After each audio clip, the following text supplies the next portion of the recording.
Should be on default, but it's not. Okay. Just wanted to check that before we got all the way started.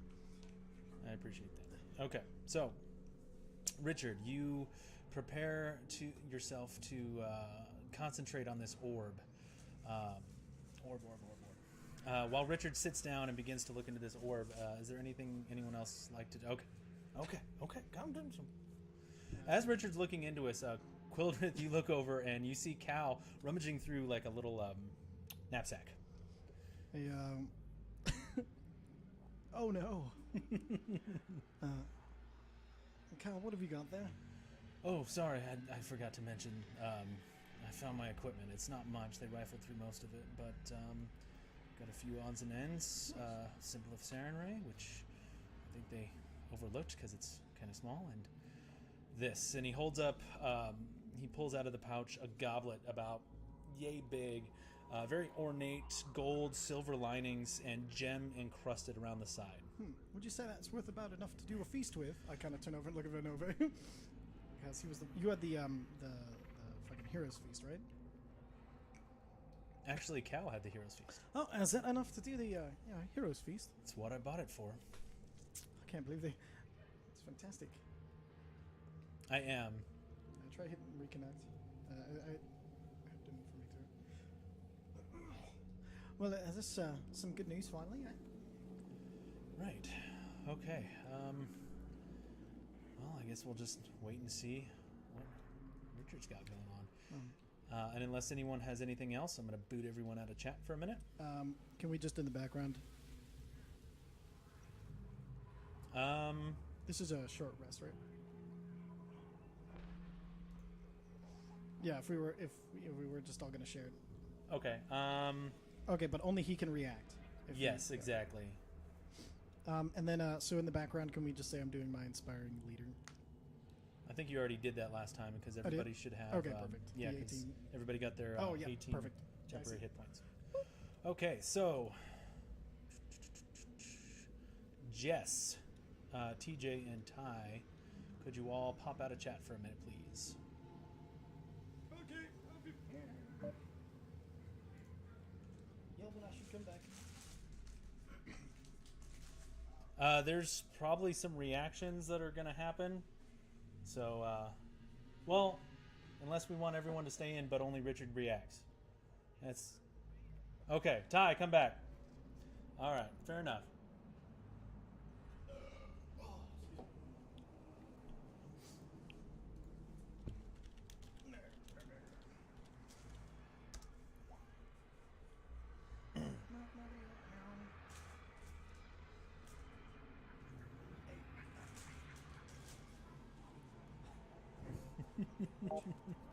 So sorry. All right, so there it is. Jesus, that is loud.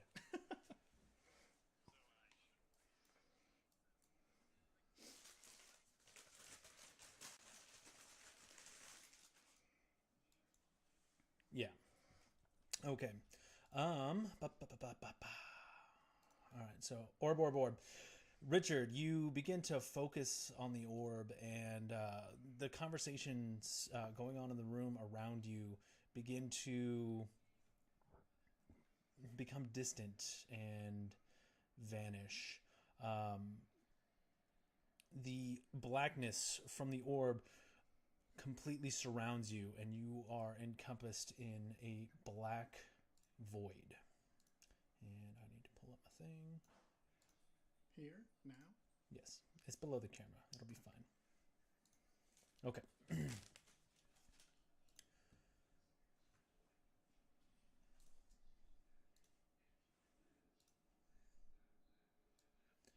Your vision is taken by the smoke of the orb, and as your view becomes clear, you see a vast, barren landscape.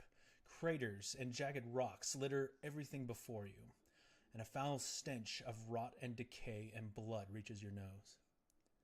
The wind kicks sand and dirt into your eyes. You squint as you look over thousands of various devils. They stand in tight-knit ranks.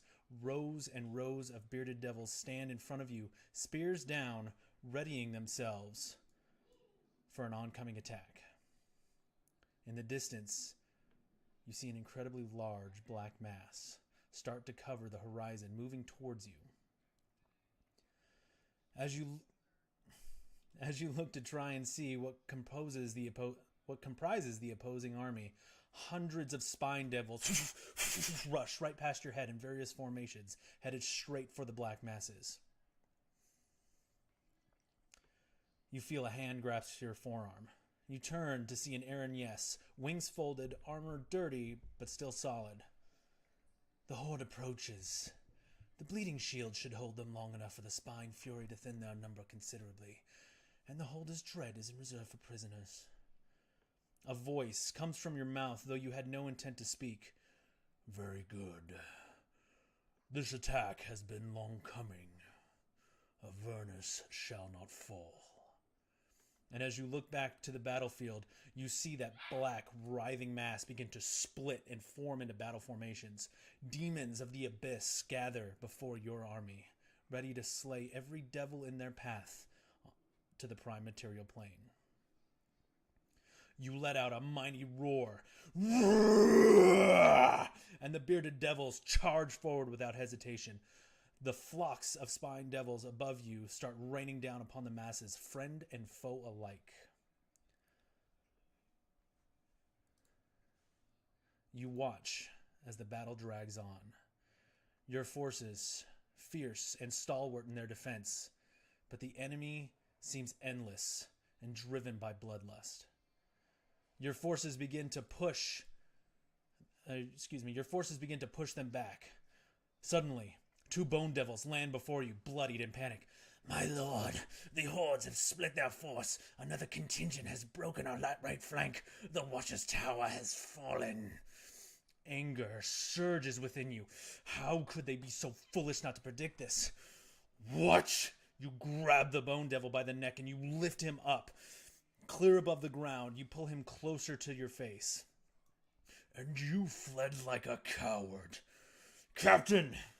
The Aaron Yes steps back into your view as the bone devil kicks and struggles futilely against your grip. Redeploy the lemurs. Slowly advance at the right flank. You.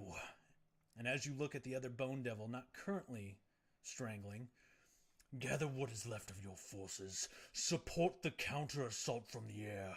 You will not retreat. And snap! The bone devil goes limp in your grasp. I will lead the reinforcements from the ground. Captain! The Aaron Yes runs up to you and hands a large mace that feels very heavy in your hand. You clench it, and the eagerness to spill demon blood surges through your body. You feel your wings spread from your back and lift you into the air. You surge forward at nearly blinding speed. Blackness surrounds your vision.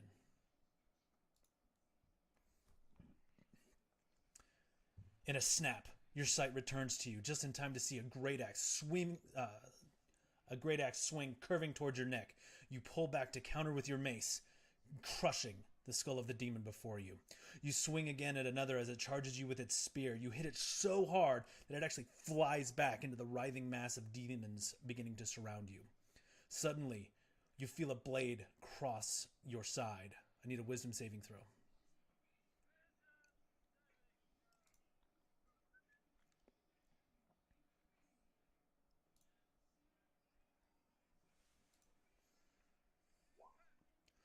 Okay. You take 1 point of psychic damage. And of course I lost. You suddenly feel a blade cut across your side. You reach back with your mace and you obliterate the demon behind you. You use the momentum to swing in a wide arc, the mace blazing with fire, striking 3 more demons in front of you. As you recover from the large swing, a mass slams into you from behind. I need another wisdom saving throw.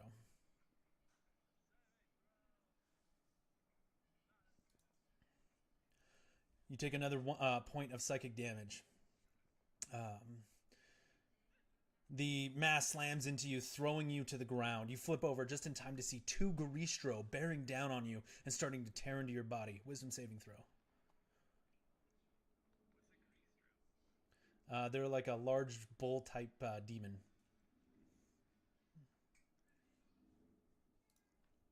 You take 4 points of psychic damage. You kick away and stagger up, feeling the wind beneath your wings, and you take flight.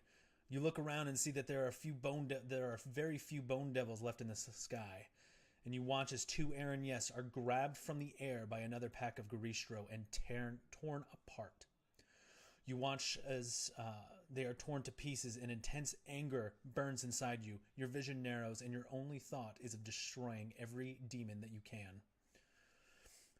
You plummet back to the ground, crushing a handful of lesser demons beneath your feet. You swing your mace and you cave in the chest of the nearest Garistro. You pull your weapon from the bleeding corpse and a vile demon. You pull your weapon from the bleeding corpse of the vile demon, and 2 more swords arc across your back. Wisdom saving throw.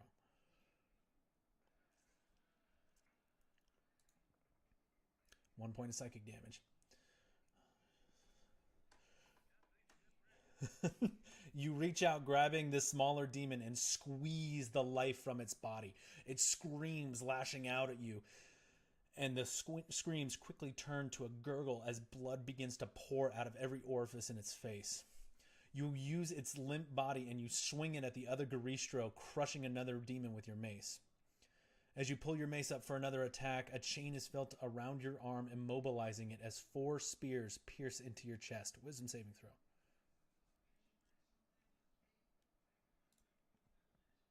4 points of psychic damage.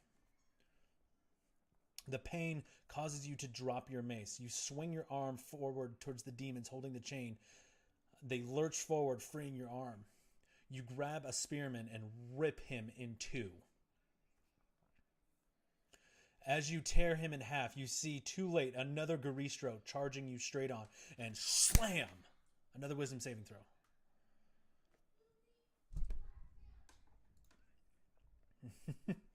Three points of psychic damage, and you are thrown onto your back. Nearly instantaneously, chains and leathers and ropes fly across your body and begin holding you down. You struggle against them, but futilely. Looking skyward, you see 2 bone devils, the only other devils in sight. They come careening towards you, spears out, covered in blood. And then from nowhere, 4 large black shadows streak across the sky, and the bone devils fall limp and out of your view.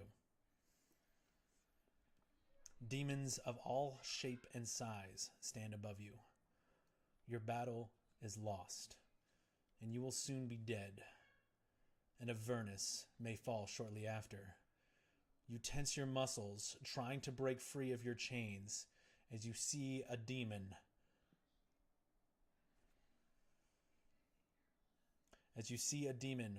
Raising your own mace above its head, ready to crush your skull and seal their victory.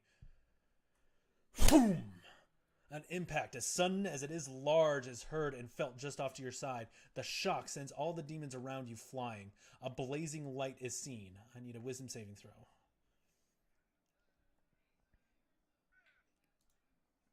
One point of psychic damage. Yes. A success means halved.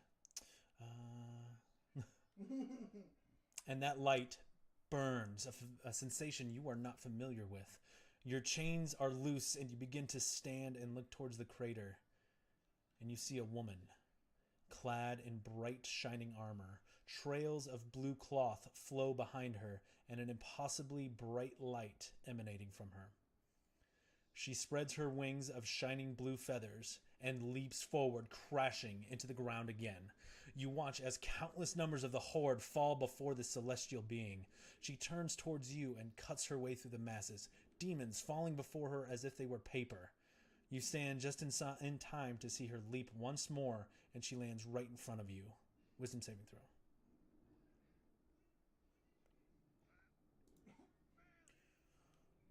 8 points of psychic damage.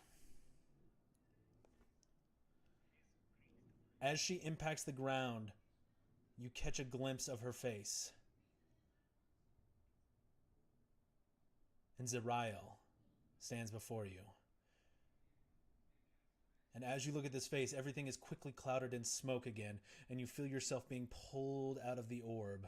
The smoke begins to clear and subside, and absorb back into the orb, and you find yourself looking at the party, the taste of blood in your mouth, and your head pounding.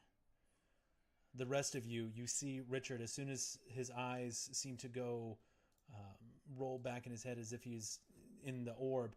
Immediately he coughs and blood pools from his mouth and he begins bleeding from his nose.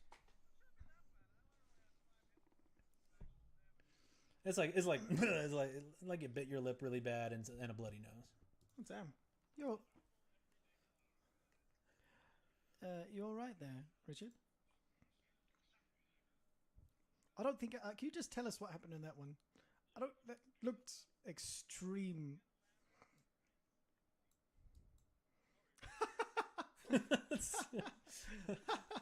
I think when he cleaned up his mouth and then told us what happened.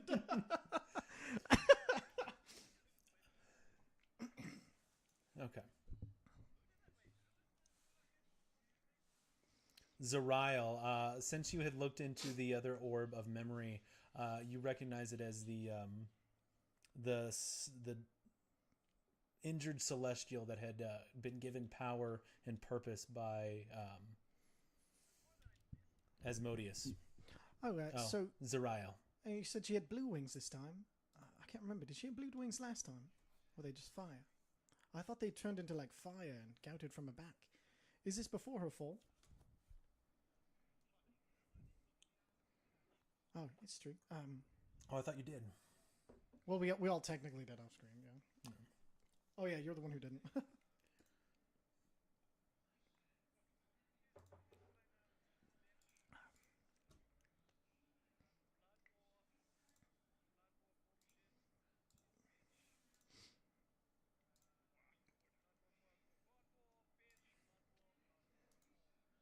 But you say Olgameth was going to lose.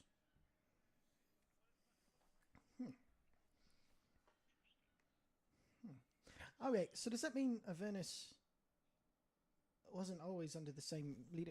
Maybe that was when he lost and became subjugated? Not sure.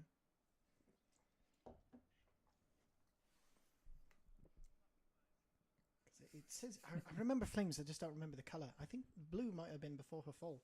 Everything down here has been all like, red and fiery.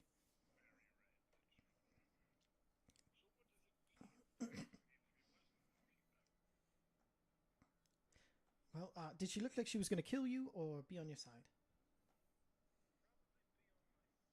Okay, so we can guess it's after the fall, then, because she was supposed to just... Well, I don't know. She was trying to maintain... Oh, she was probably sent so that way no side could win by a Celestial.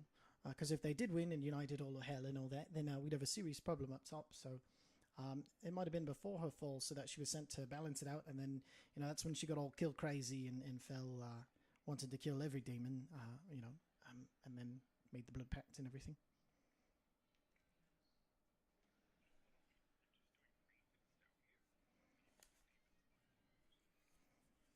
Well, I think if we get another city in hell to fight at the cost of Sarenrae, I think that will just give him even more power, and it also upset the balance of the rings and everything, so it actually could tip it one way or another. So we can't let this happen, or else, extra bad. Not just,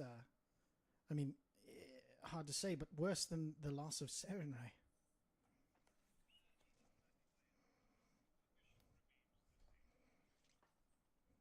All right then.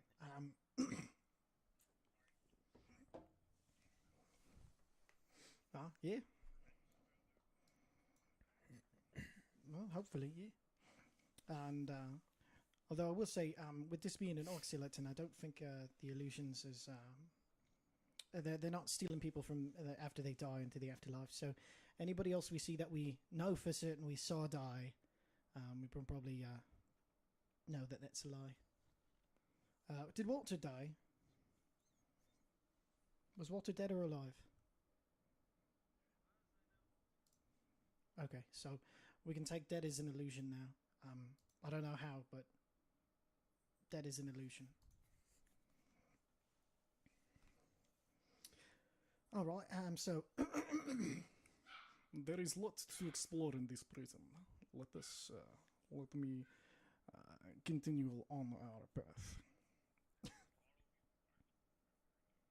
Perfect. So I'm gonna go. I'm back, of course, full warden. Yep, I've made you your little character there. Perfect. And now the warden, he didn't have all his equipment melted, right? Yes. Okay. Except for but we got the key already. So, I'm gonna make since I can't make a weapon, I'm gonna make a sheath that so it looks like his weapon's sheathed at my side, using the Hat of Illusion. Okay. Since, so that just to cover that thing that I don't have. All right, good to know. Perfect. And so I'll go ahead and start sneaking. We have to go east, south, and then west again to get back to the door that we need to open, correct? Or is it just immediately west? Make a survival check. Survival. Survival goes west. You know that you have to head east and then south and then west, and then you'll be in a cell block that looks pretty much similar as this, and that will lead you to the door that you could not pick previously. Perfect. And then do you want me to do stealth rolls and everything, or is there can we fast forward to that? And... Yeah, let's if we're just heading straight there, let's get a stealth roll from everyone and a perception check from everyone that's going to be looking up. Perceptive, ain't I? Okay. Stealth. And stealth, please.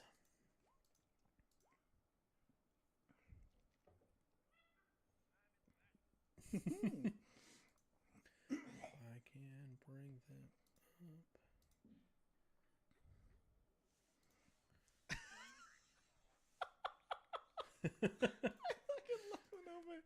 Oh my god. Cal. And Cal. You begin to do a little ditty do do ba do do, and then you actually hear Cal in the distance. Mana mana do do do do. Mana mana. Sorry, it's just. Sorry. He said starting the song. I fucking love it. Oh, it's amazing. Okay, as you begin to Jesus. Oh man. Not great stealths, everyone. As you guys make your way down the hallway, me leading 30 feet of like always. Okay.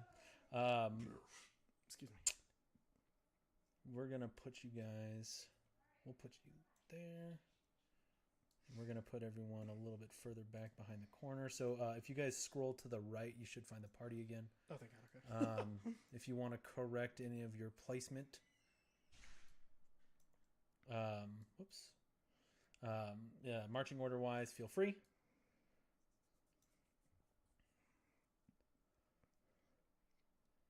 Okay.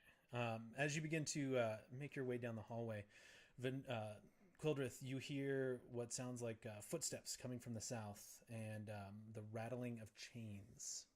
I'm guessing.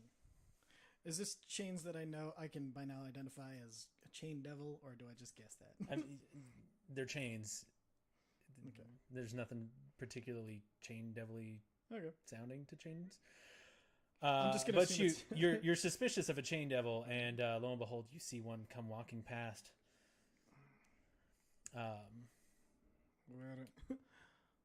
Where were you when we were planning the trap?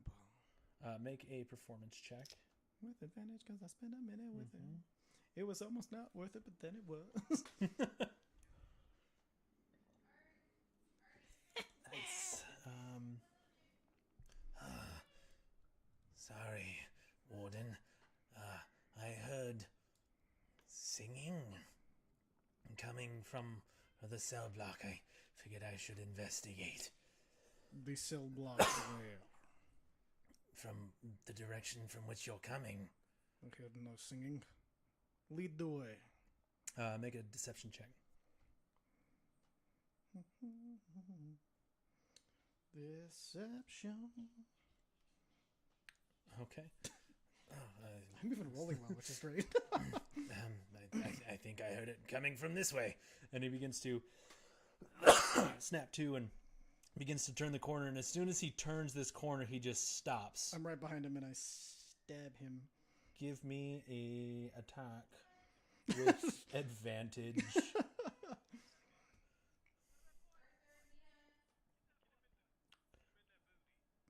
That will... Oh, good thing you got advantage. Yeah. That hits, and so roll damage and your sneak attack.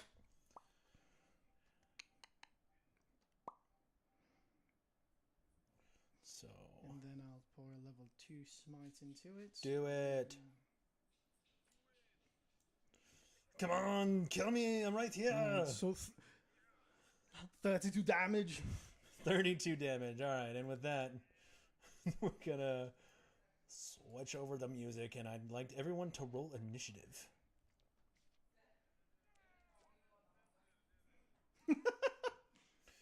Oh, what? God, he rolled poorly. This is going to be very quick. That was the hope. This dude is so...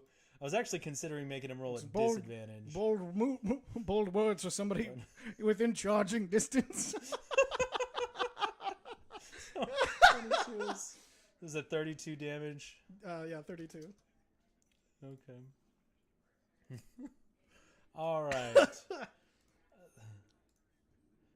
Oh, it's a little. I'm digging it, though. I'm digging it.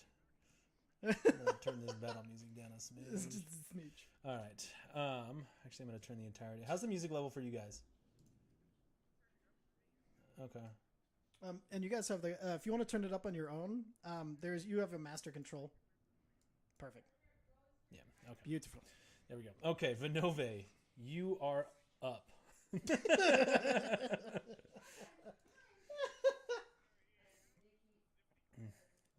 Fuck. Add advantage. Because you're flanking. This is really just a requirement at this point. I mean, Jesus. we're going to kill the shit out of this dude before he ever gets to his turn. Oh, did it? Plus 10. So it's plus 10, and then what's your charging? The charging. Oh, So okay, you- so it negated your Great Weapon Master. Yeah. Okay. No, you can't. So plus 15. Yeah, so... So 42 damage. 44 damage. Jesus Christ. No, that wasn't right. So 35 damage. Okay. Hot diggity. Do it. Damn. Yeah, that one hits too. Thank God for advantage. 25 damn damage. Okay. All right. As you charge forward and just bash your sword into this thing, like it's not cutting as deep and the flames aren't doing as much damage. Kind of pretty much like every other devil you face down here, but just a sheer force of you coming down on this thing's unsuspecting face.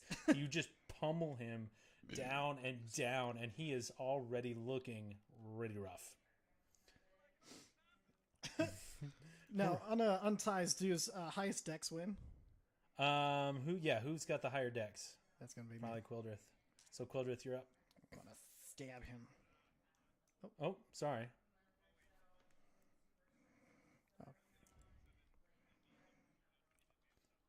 Oh, it's all good, buddy. It's done. That's got to be it. Yeah, that's... How do you want to do it?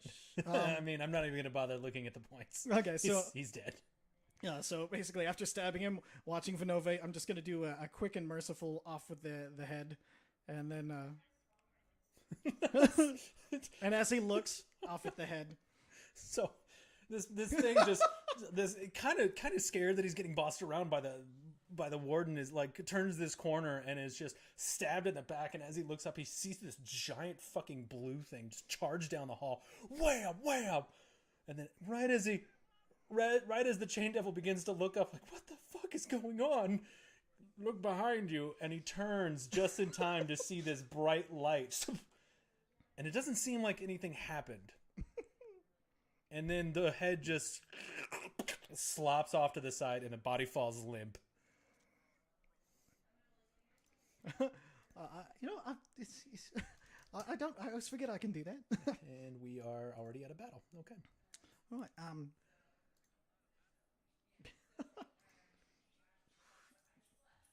had sliz ice all up in his insides. All right, Okay. oh, he's white. Depends on the day. I can be, well, you know it, never mind. Depends on what privilege he wants to cash in on. Back into a character. All right. Let's get another stealth and perception check from everyone, please. Stealthy's perceptions. Oh, man.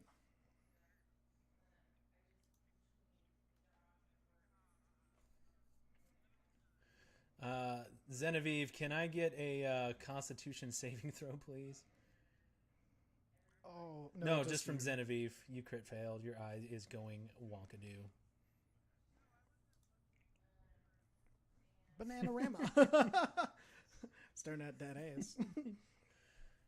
Yes. Oh, no. Oh, man. So, so the eye begins to go crazy in her head, and you see her kind of... And when she hurls, she like goes to reach for the pillar she's standing next to, and accidentally, you don't know, grabs Lorana's ass as she bends over to just hurl.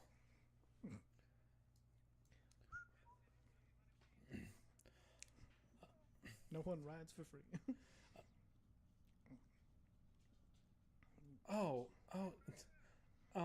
Does anybody know prestidigitation? What?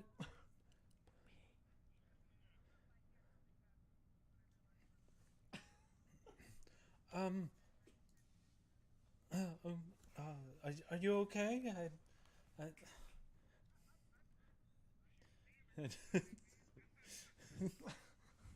Hey, this one I get.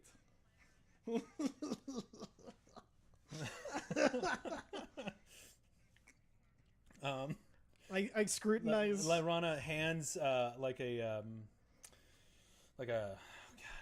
hanky to you. Just a small sheet of fabric. Lorana.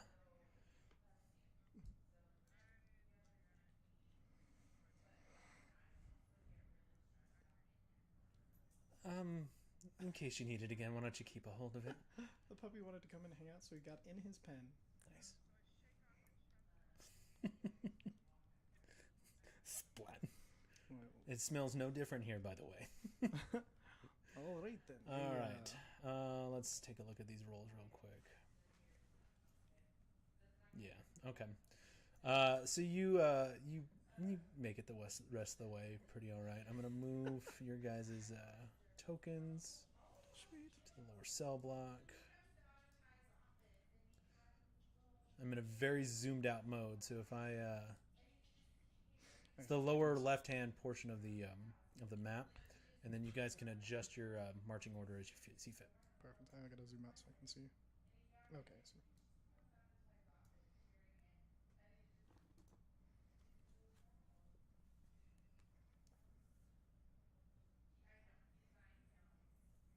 It's okay, me either. Yeah, I got a hunter. I'm trying to go. So it's lower. It's not letting. Oh. It's super slow and laggy. There's a lot of map to load. Fucking what? That was solid. You fucking piece of shit. No, we've been here. This is where you fought the Bone Devils and Chain Devils. You do notice as you approach, the bodies are gone. Well, didn't they kind of evaporate? Mm-mm. So the only ones that have vanished upon death are summoned entities.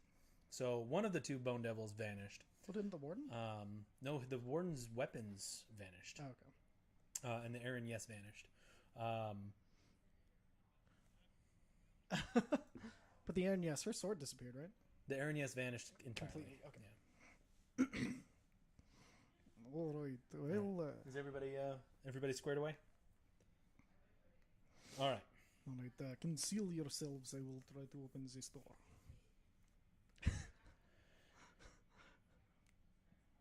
No, we're just going to maintain our stealth checks. Just get. Will we be reloading a new map? So do we have to worry about positioning for this? We will be reloading a new map. Okay. So I'll push. I'll make sure everybody is outside of a 30-foot radius as I go to try the key, Okay. just to make sure that. Cal backs up. Yeah, we'll just say everybody's backed up. So Okay. you pull the key from your pouch, and as you bring the key towards the door, you don't feel that magnetic like push like you did with your thieves tools. It almost begins to pull it in, and as you get closer, the key gets warmer, and you put it into the door, and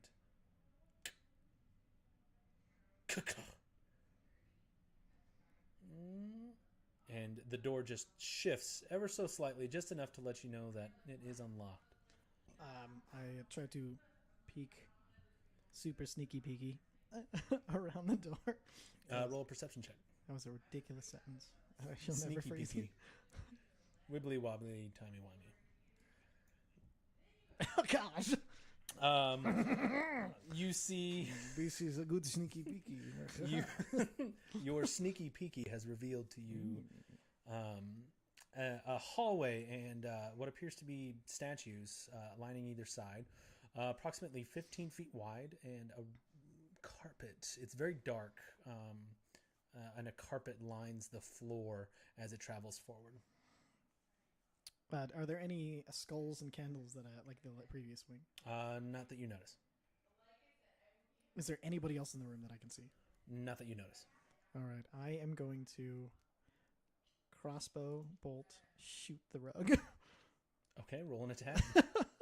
just at the corner, just to be sure. Gonna tie. Okay, so you level your crossbow and you fire, and it lands in the carpet, and it just nothing. I open the door all the way. All right. It's heavy, so give me a strength check. Uh-oh.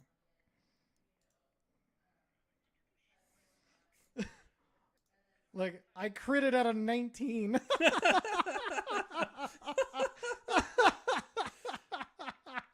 Oh, man. Oh shit! So you open the door just flawlessly, and if it gets stuck, and you feel like if you had forced it too much, it probably would have made a loud banging noise, like similar to Vinove's kicking down the door in the sewers. But you give it just the perfect amount of gumption, and it just I stride in almost confidently, silently. just in case there's somebody, Okay. and go to pick up my crossbow bolt. Okay. Roll another perception check. I walk in looking bewildered at the crossbow bolt, like, where the fuck did this come from? And I look behind me, very confused, and look back ahead, and then keep walking. You see more of the same. The hallway is very dimly lit, and you're really focused on this rug. Okay. You're really worried about this rug. You're not. Is there any like pillows or anything? No. Okay. All right. In that case, I'll sneak my way down a little bit to get 30 feet, and then when I get 30 feet, wave them over. Okay. You guys move past the hallway, and let me get perception checks from everybody real quick.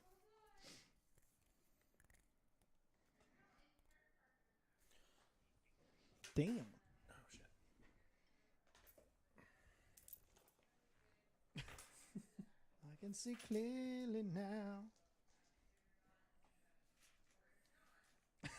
My God, we're in hell. Wait a minute. I am only pawn in game of life.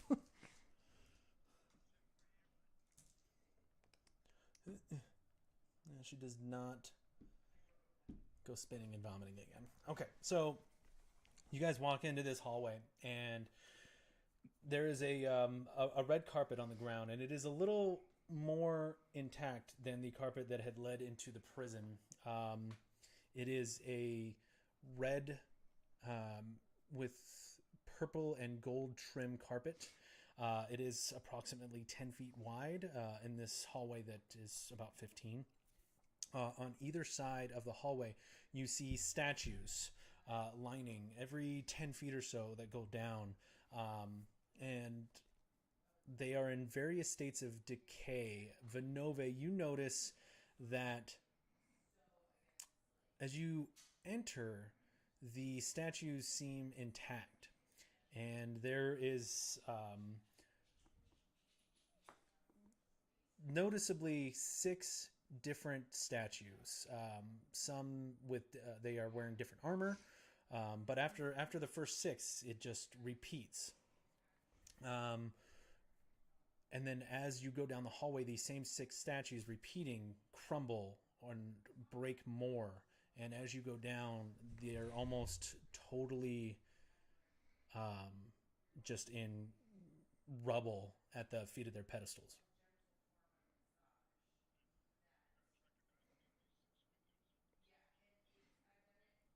This rogue is going to kill us.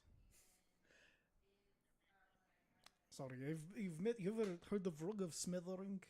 He's nasty thing. The type of thing I would expect floors in hell to be lining their carpets. So, but what about these statues? They are just more and more broken as we go. Everyone looking, roll an investigation check, please. Oh, yeah. Well, let's get an investigation check first. Oh, nice.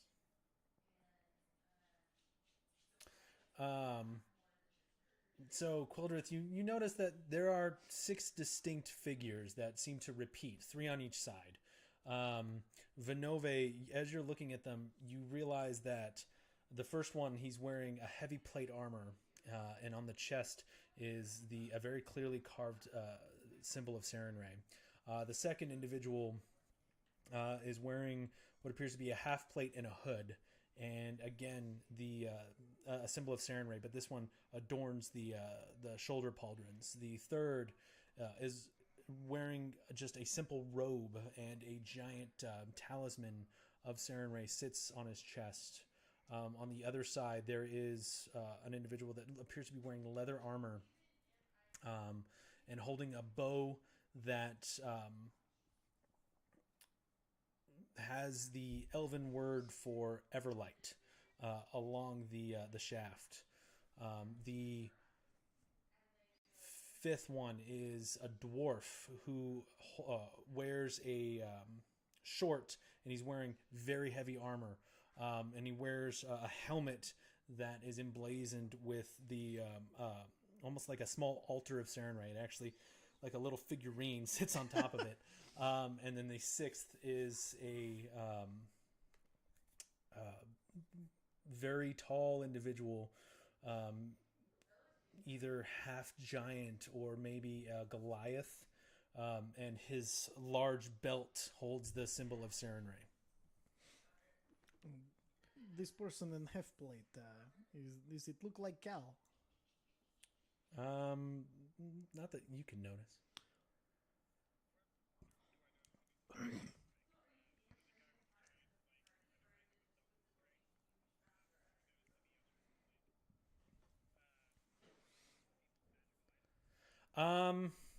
No.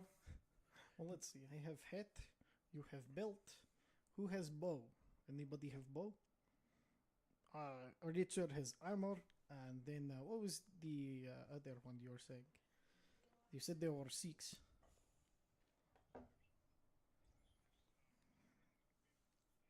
Oh, the pauldrons. Does anybody have the symbol on their pauldrons? That is the thing. Or magical armor of some sort. Hey, Vinove, go ahead and roll that history check. Do you want another beer? Yeah. You can't place it exactly, but there's something about this dwarf's helmet. Like, I've heard about this. Like, back when you first started studying to become a paladin. And even then it was spoken of, like, this historical figure, this paladin, that this dwarf, and you're like, oh, I can't remember his name. Did he have this weird hat? It's like, it's nagging you, but you can't quite place it.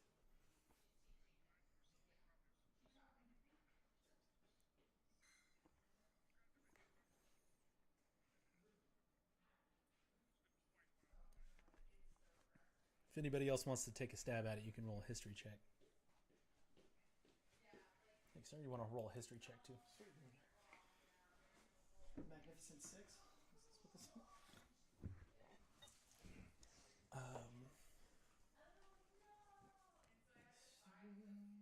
So Ty will roll his real quick. Okay. So Quildrith and Zenevieve. You don't recall his name, but you're like, yeah. No, I remember hearing about a dwarf hundreds of years ago. Was a pretty important follower of Sarenrae. He took upon himself a crusade against the undead and was pretty successful. And from that point on, since he always got made fun of for being short, the most important short paladin, he put a little altar to Sarenrae on his helmet that made him The smallest temple instead of the smallest person.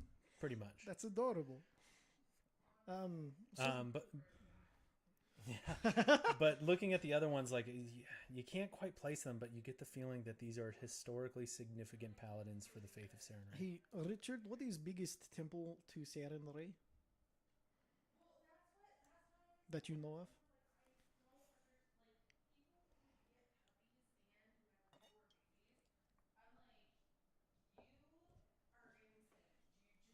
I'm having a hard time hearing you. None in your travels.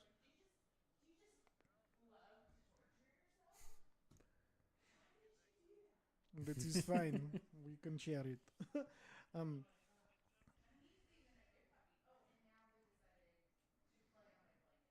You know, there's you. Yeah, go ahead. You're not sure the biggest one. You know, one of the two that are the most historically significant are the one that was in Valendur that you all arrived at, and then there was the rebuilt temple to Sarenrae in Vasselheim. wait a minute. And none of these is a gnome? None of them is a gnome. Not the no female gnomes? No lady gnomes. All right, then. That is good to know. Sorry, I had to check. Say, I like where your head's at. So these this Goliath is a belt. There is okay, no dwarves in that, so that does not work. Does this hall, is it repeating on us? Is it going on forever? No, you see you see it begin to narrow as the statues are basically just broken stone at the bottom of their pedestal. You see a large iron door. The hallway at this point has narrowed into about 10 feet wide. The carpet stopped just short of the door. Is there any of the symbols left in the rubble? No. Can I go back until I can find the just a surviving symbol that is fallen off or broken off a statue, and then throw it in the back? Roll an investigation check. And everyone, if you see a symbol, I feel like these should be preserved and deceived. Or investigation. Shit. Investigation, please. Nice. About a third of the way down the hall, so away from the prison and towards the iron door, you find the belt, the headpiece of the belt of the Goliath, who is now has no arms, and half of his head is missing. The buckle of the belt holding the symbol has fallen on the ground and is mostly intact version of symbol of Sarenrae. Perfect. And I go and put that in the handy have a sec. Okay. Oh, that reminds me. I look at my One prayer beads. stone symbol of Sarenrae. Stone symbol of Sarenrae. And then I look at my prayer beads. Are they recharged yet? They have recharged. Very well. I take out the wand of identification, so it can, since I'm hoping they're on the same recharge pattern, since Okay. days are days, hopefully. And then I pull out the plate armor with the symbol of Palor on it, Okay. and I do a identification. Okay. So you touch the brass armor with the emblazoned with the symbol of Pelor, and you get My dick. Yeah, I'm just gonna show it to everybody. Sweet. you have yourself the Plate of the Dawn Martyr. Oh, this is quite good. It requires attunement. This armor grants fire resistance, and you cannot be frightened. The creature that wears hits the wearer with a melee attack takes 1d6 fire damage once per day. When brought to 0 hit points, healing fire erupts from this armor, bringing back to 5 hit points. When this happens, creatures within a 15 feet must make a 15 dexterity saving throw or take 6d6 fire damage. I think I know who should wear this. And I kind of look at Genevieve. As you begin to focus on it, you realize there's a little bit more that comes through, and it's almost like a ping in the back of your mind. Hold on here. No, this is cursed. There is, if player dies wearing this armor, they brought back must make a wisdom saving throw of 22 or add a point of corruption. You know,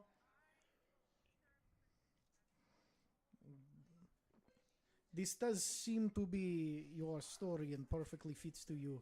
As I kind of like bow a little bit as I like kind of like reverently said it, hand it over to her.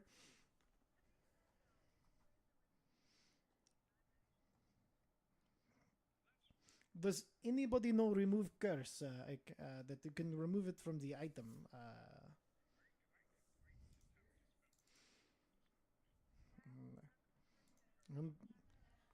It also will not work on magical items. How about you there, Cal? Let me think for a second. Or if there is anything we can cast on her to prevent the curse from taking place.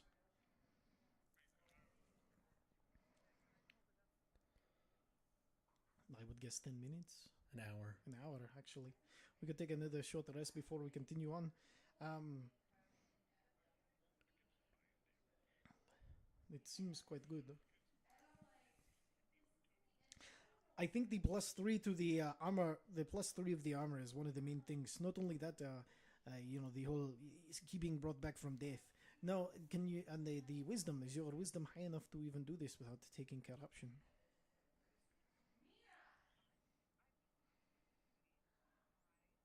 Excellent. I just want to... I know I could not make this and I would be suffering from all of the corruptions.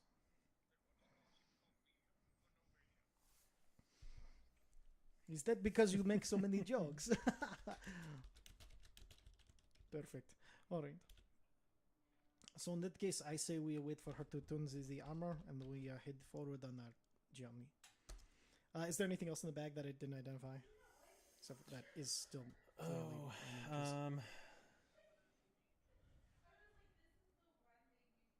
Oh, yes, you are Liar Rana. It's Lyrana. That is the one, Lyrana. Yes. Are we not playing the burn game no more? Alright then. Not anymore. That means... Yes. This is true. While we are taking short rest, would you like me to pray over you? See if maybe it might not hurt anything. And then I switch back to my my normal voice. It's oh wow, that's gonna be really fucking difficult. And back and forth and back and forth. An Irish and Russian, an Irish and Russian, an Irish and Russian, an Irish and Russian. I mean, there's worse things than being prayed over. We've got 4 paladins here who can pray over you while she and a cleric who can pray over you while she attunes to that. I would love that, and in fact, I think I'll pray with you. Excellent. Is there any known prayers? Oh Jesus, fuck! Any known prayers you'd like for us to put on you? The prayer of redemption.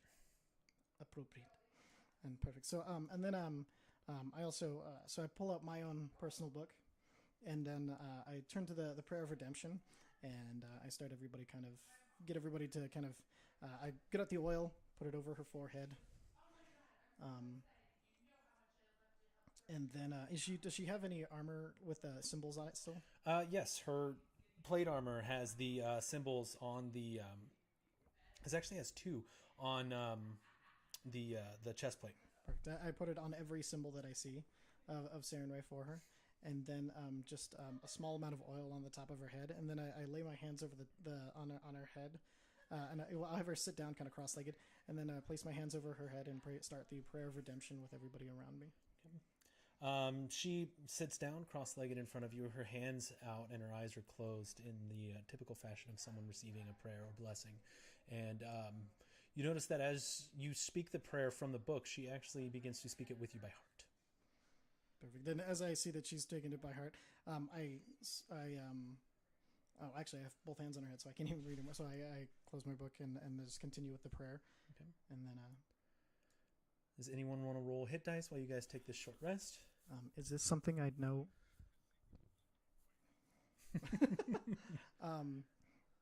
Is there? Do I know if Greater Restoration, if it would help with this? You, between... No. No. Okay, we can hear you now. Oh, no, sorry. what happened? But before you get into that, Jess, real quick, just to answer Ty's question, just given the fact that Greater Restoration has been iffy and you don't know the exact just because it has to remove curse things. you're not entirely sure. Okay. So whether you want to cast it or not is your call, but you're not confident in its ability in this case. Perfect. So I'll just go ahead and... Okay. Jess, I'm sorry, what were you saying? Oh, she's super quiet. You're really far away. I think we're hearing through Brandon's mic. Don't you damn it. I hate you.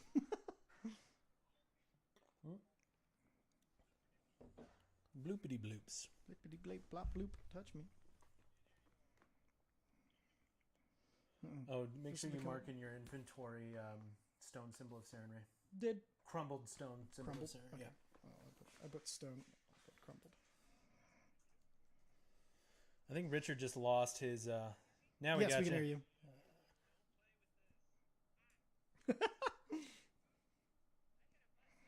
You shouldn't have did that. So you rolled a 1. You screwed up.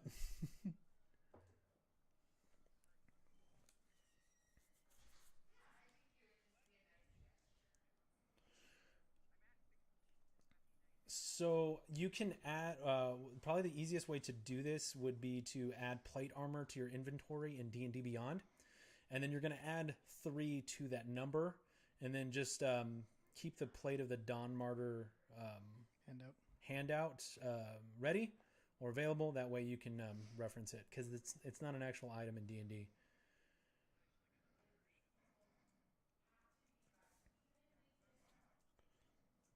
Oh wow, yeah, you're gonna be awesome. Although think you this will probably make have your- to stay back with everybody because your stealth is now at disadvantage, I believe. Yes. But it's worth it. Holy shit, this is good shit. Not really. I thought you were doing pretty good. Did I properly bait this one, as opposed to the Oathbreaker's blade? Oh yeah.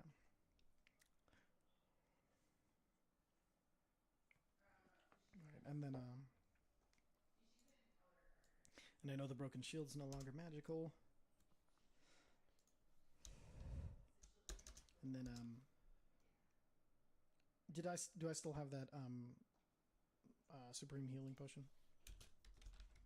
I don't think I believe gave it to so. anybody. Okay. You gave. No, I give it to You gave. Let's see here. Genevieve, I think. Gave one to Genevieve, and I believe you gave one to Lyrana. The supreme healing potion that I found. Perfect. Okay. Perfect. Well, you found two potions of greater. Yeah, and then there was one supreme. Yes, and a potion of supreme, and you gave a greater. No, I gave a greater to Lyrana. Lyrana and a greater to Genevieve. Or no, I think I kept one of the greater and gave her the supreme. That's what happened. That's right. Should be manage equipment and then add equipment. Yeah, equipment, manage, and then you can search plate +3.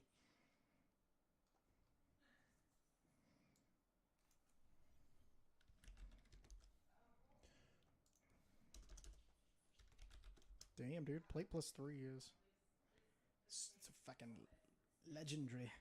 Mm-hmm. Damn, dude. And as Armor class 21. you put on the armor, you notice that it's fairly small at first, and like a child size, Maybe dwarvish size. like as if a gnome wore it at some point. And then as you put it on, it begins to stretch and meet your size.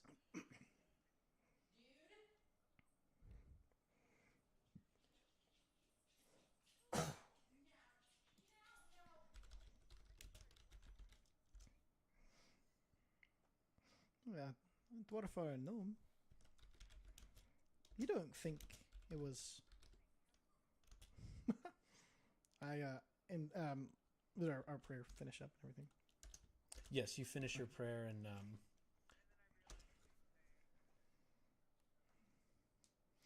So we've been kind of like ritual going through the prayer like most of the time instead of just going once over. Right. Perfect. Unless you want to do anything else, you can spend the entire the most of the duration of the short rest conducting your prayer. I want to take the small little bit. Okay. I think Richard was the only one who lost health, and that was temporary. Yeah. Oh.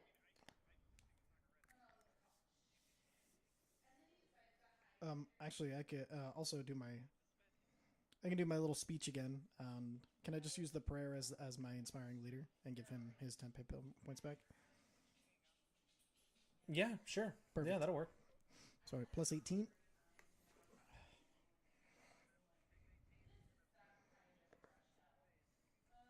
Perfect.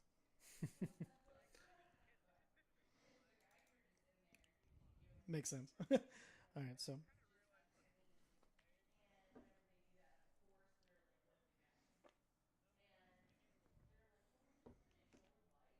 And as I'm still chanting, at the nearing the end of the prayer, seeing that Genevieve is done, I reach my hand out to her to bring her into the prayer circle. As you reach out, Genevieve, roll a religion check. Religion or history, I'll give you the option. Okay. Religistory. You're like, yeah, I guess it is. It's just Peller.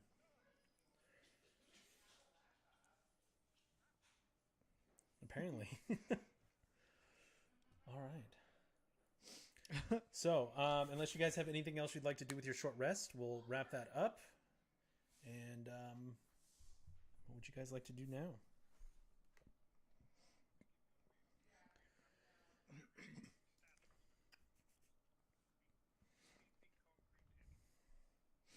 At the end of the prayer, I come around the front of Lyrana and help her up with two hands, and then kind of hold her hand between mine and kind of look her in the eye with that. You can do this, and then give her a nod and squeeze her hand before going on. She seems genuinely encouraged. Something that she hasn't really gotten a lot of. All right. As far as I can see, these statues. Does now that she's wearing the armor, does it look similar to anybody? No, it does not. No statues. Okay. All right then. Oh, damn Mare. Hold on. All right, so you stand before this large iron door. All right then. I kind of go my 30 feet ahead as usual, and I go to check to see if it's locked first. It is not locked. There is no handle.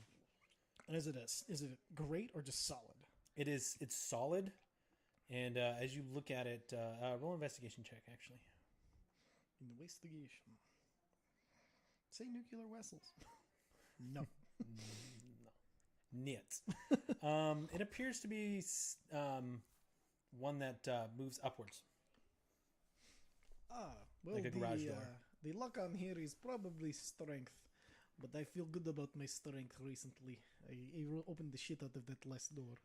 I'm gonna try to open it with my strength so that way no one has to help me. Roll a strength check. Oh Jesus! Yep. Yeah, it goes up really easily. No, I could. And I cover my surprise and walk confidently forward. You enter a room, very well lit, circular. I'll give you guys a view. There's not stairs in here, is there? There's not stairs. a circular room with what appears to be a basin or brazier in this set in the floor in the center. What's that? So you have. Is everybody in here? New map. Okay.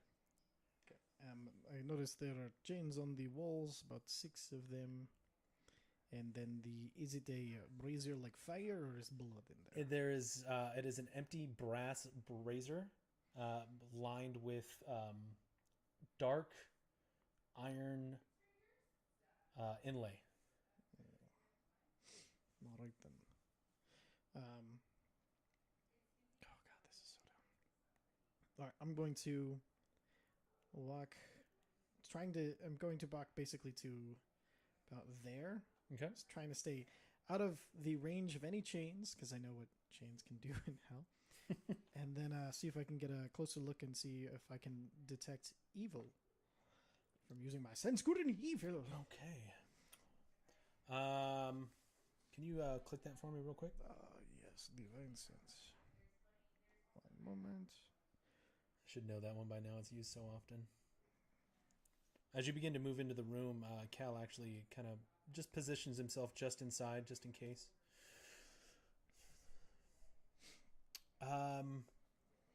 This room reeks of evil. When you have reached out with your senses before, you got a general overlay of evilness, but this room is much darker. This is the bathroom of evil. All right. Okay. And does it feel censored on this thing? Censored? Centered. Oh, centered. The evilness? Yes. It is all-encompassing. It's the entirety of the room. Oh, very well. All right. I'll try to maintain like basically halfway between what I think the chain's length is and the brazier. Okay. You notice at the opposite end of the room there is another statue of Saren Ray. Similar, corrupted and twisted. Sharp fangs come from her mouth. Her hands are elongated with what looks to be razor-sharp nails. The wings set at her back are bat-like. Bat-like. Does my character know that these are vampiric traits?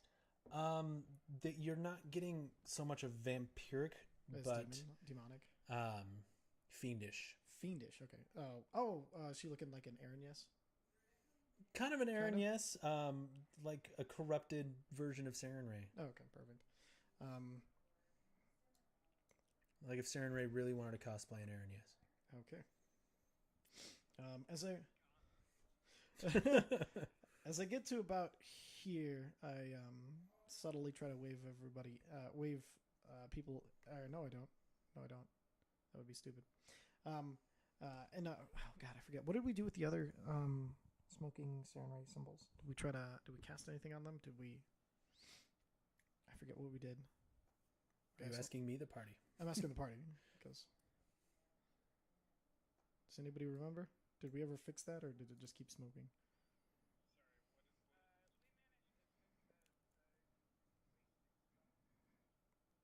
Fudge. Okay. All right then. It was dispel magic. With the spell magic. Okay. Yeah. I kind of wave Vinove over since I know he has the dispel magic, and I kind of prisoner, dispel these. I like wink at him like I'm fucking funny. I have no idea. Just dispel it. See what you can do, my friend.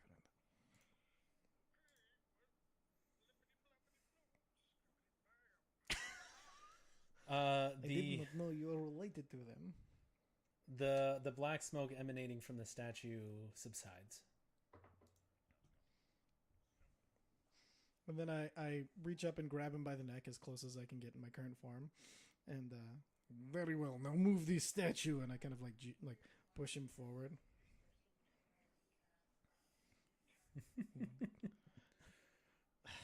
You are the worst at this. All right. Just see if you can move it. There must be a door or something behind that, because the rest is fucking. Give it your strength old check, please. cheek. Yeah, it's Stealth? you. That's Strength? There we better, go. better. You get low. You kind of you get ready to use your legs. You get a good grasp on it, and you begin to push, and it's just there. It doesn't move. That is what I'm I actually was gonna move you up here. afraid of. I'll stay there. I go over and I look down into the cauldron. Roll a Yeah. perception check. We'll go with perception. Perceptivation? Perceptivation. There we go. The Yeah, story will tell that what just it will tell. Makes it just so much easier for me. That's what I do. You see, it is a brass brazier with iron inlay that seems to be in some kind of pattern. Are these tubes above us or bars? Those are set in the floor, and they are like little channels, Okay. about 2 inches wide. I swipe my finger on the inside of one and pull it towards myself. What do I see? No, so it's like checking Yeah. your finger. Yep. Nothing comes off of it, but it's warm. It's warmer than the rest of the rest of any of the metal that you've touched since the city. So fire comes out of here. I'm pretty sure. It's not that warm. Not that one. I'm not pretty that sure. Not lava. Acid. Blood.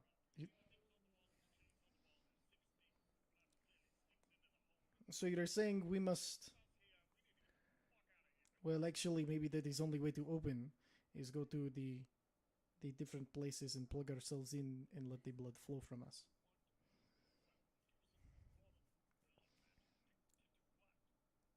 To move the statue, we are not able to do with strength.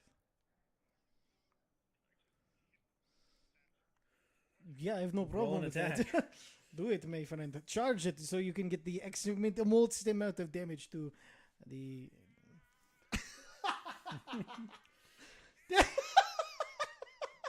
Holy shit! What is it on your sword? Is it a D8 Oh, or a Jesus. D10? It's a D12, or it's 2D6.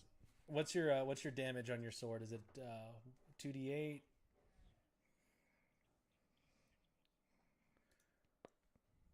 Well, you hit the statue and your sword bounces back and smacks you in the face, and you take 2 points of damage.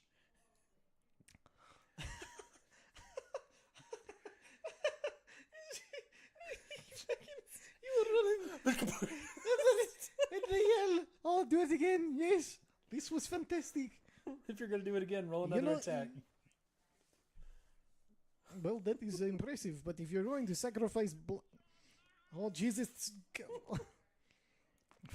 So instead of coming straight down at it this time, you kind of try to give it a slash, and again, your sword just bounces right off of it. Well, all right. I go back to the party. It looks like we have two choices. Either we all together to push the statue out of the way, or we all sacrifice a little blood to get it to open. And no, I do not know how much blood. It might be quite a lot. I have a feeling this is literally... Anyone who wants to look around in the room, roll a perception check. I'm going to go to the statue and pull out the key. Oh, no, Bliss chat? Oh.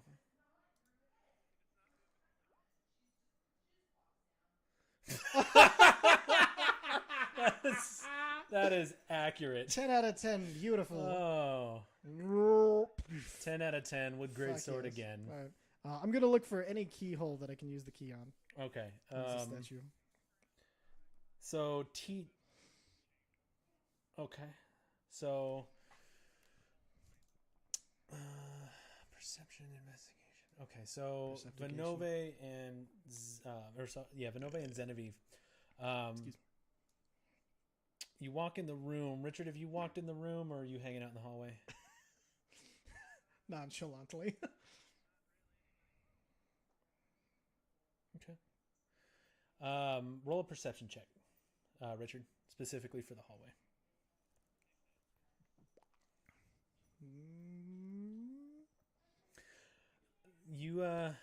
There's Killed it.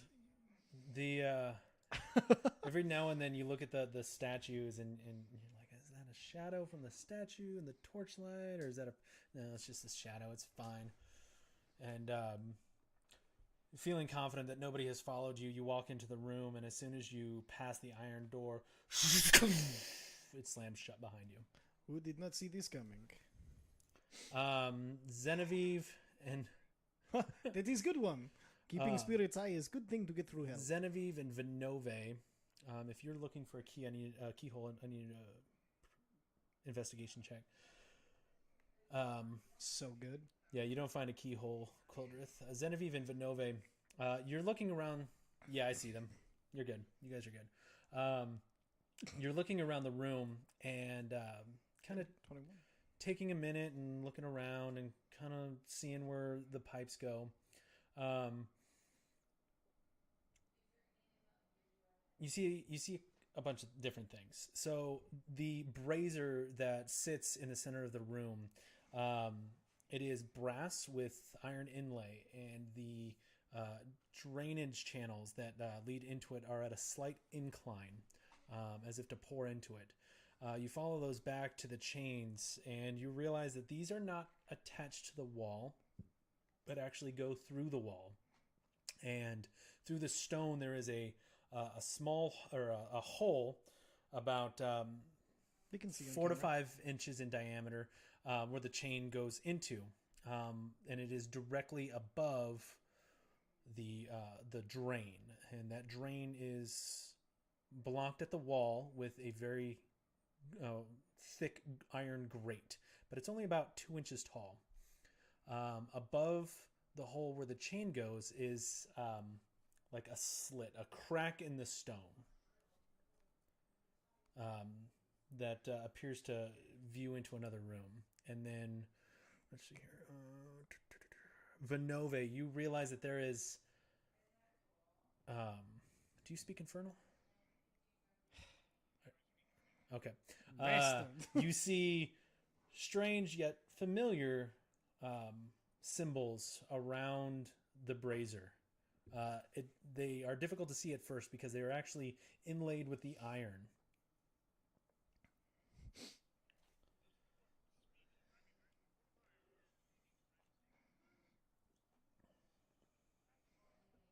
While she's looking at that, I want to look over at the slits.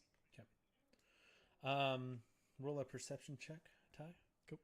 And which one are you looking at? Okay. Well, oh yeah. I just meant coming back after your thing. So. Okay. So Genevieve, you look and the runes say, "A debt must be paid for a deal once made, or will a life once pure be forced to endure? For those in need must accomplish this deed."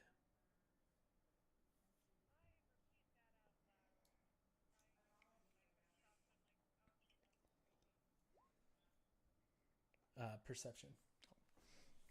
That is. So that one's paid.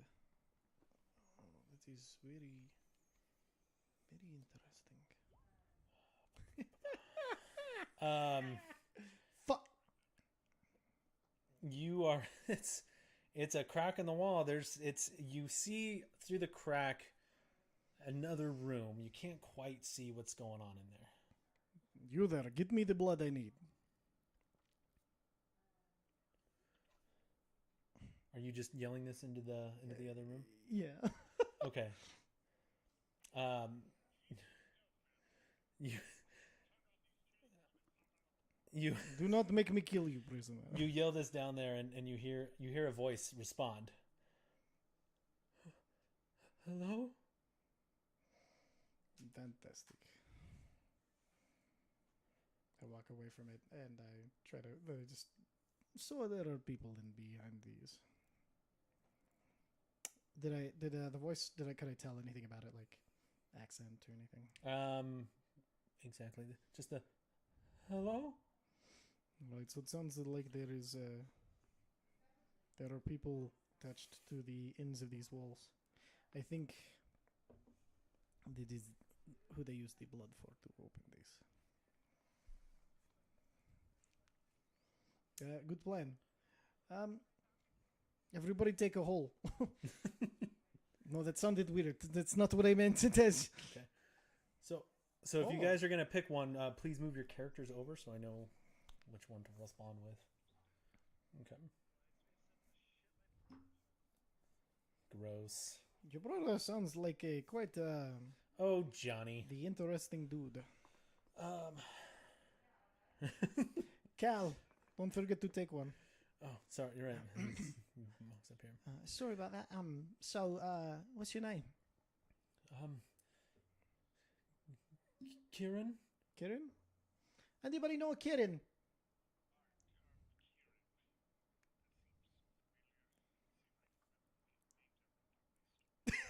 If you guys are looking through the cracks in the wall, Fucking, roll a perception check, please.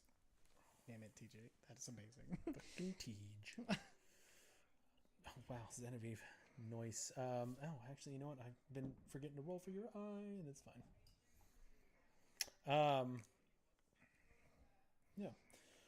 We got our chuckle out of it. Let's see here. So, On a fucking Genevieve, Quildrith, and Vinove.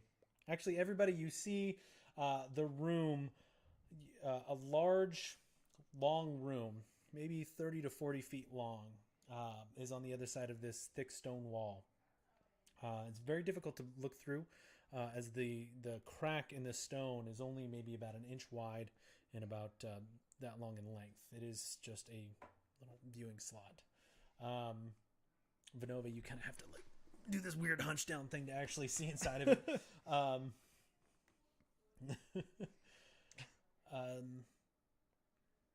You all see an individual in your rooms. Genevieve, you see what appears to be a human, naked, at the far end, male. Quildrith, you see also a human male, naked at the far end. Cal shouts to everyone that he sees a naked orc. Richard, you see a female elf. Lyrana says that she sees a gnome, a male gnome, and Vinove, you see a dwarf. They are all naked, and they are at the far end of the room, near what appears to be a wall made of rusted, sharp iron spikes. Genevieve, you rolled high enough to realize that the chain that goes through the wall in front of you leads down the room. It moves up and follows down the room into a series of gears that disappears behind those spikes and then comes back out and is 22? Yeah, it is embedded into his chest.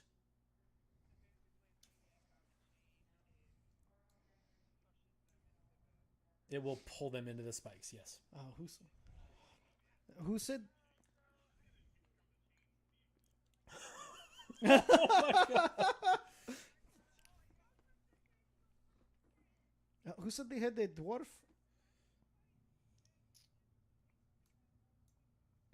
Oh my god. Who said they had the dwarf? Trade me. I run over there and I check to see if it's the dwarf I know. Roll a perception check. Fuck. I'll just.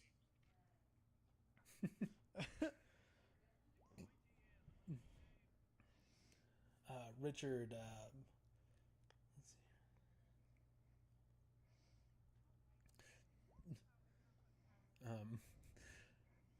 Richard, you hear a response from the elf. Why does it matter?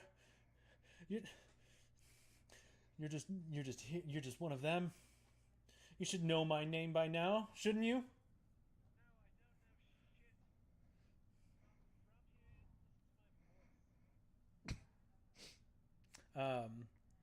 Ty, you.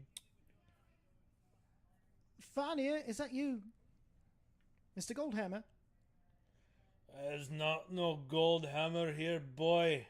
Well, who do I have the pleasure of speaking to? Doesn't matter. Just pull on the chain. Let's be done with this, yeah? Well, maybe I don't want to pull on the chain. Maybe I came from another place to try to stop the people doing this. Maybe your blood is something you should keep in your body and not so freely given up. The blood of a dwarf is something to be treasured, I've been told. Well, persuasion check. On a with a nice Chianti. Roll what am I rolling? Persuasion. Boom, shakalaka. He kind of turns around as best he can, and your voice keeps changing. You're like one of them? I got the feeling you're not, though. What do you want? All right, I'll go back to my honest voice. I'll go back to my normal voice. I'm a changeling, brother. Met a dwarf named Farnir Goldhammer. Told me all of the values of dwarfs and taught me how to be charismatic. I'm supposing they pull on these chains, you bleed, and then the door opens. Correct? I don't really know.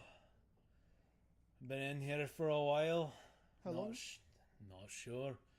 Funny thing about little cells like this, they don't have a sun. How'd you get in there? I don't know. Do you see any doors? No. Roll an investigation check. You have naked human male. human, male human that is in the fetal position at the opposite end. Very well. Who had the gnome? Oh, halfling or whatever. That'd be the Lyrana.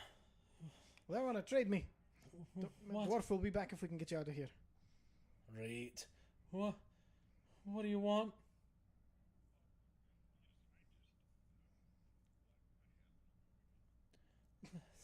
I don't know. I've been here for so long.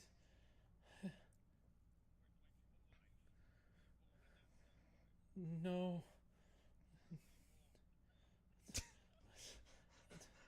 He's the fucking pest. Why? You hear a response. Oh, you boy.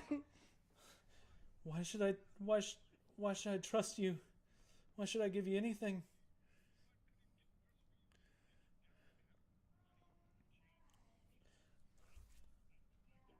Roll a persuasion check.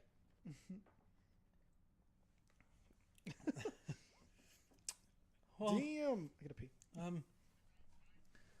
I'm from a village just outside of Amon.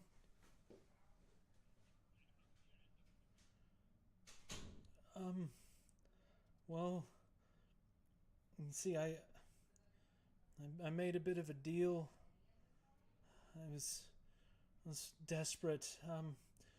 There was a fire. It burnt down the farm. My parents didn't make it out. I needed money to try and rebuild it, and well, I made a deal with someone I met on the road, and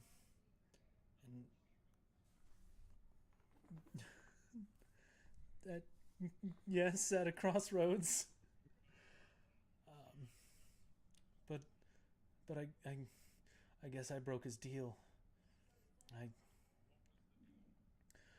would take the money that he gave me and rebuild the farm, and he would get 40% of whatever I made, which I figured was better than zero. And well, I had a lot left over after building.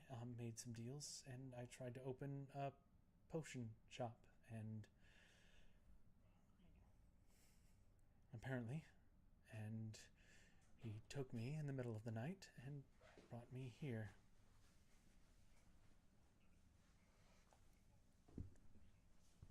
I don't know.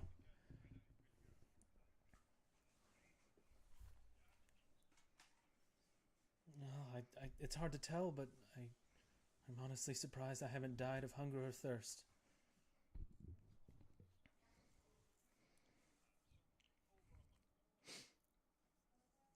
Feels like it. Probably years.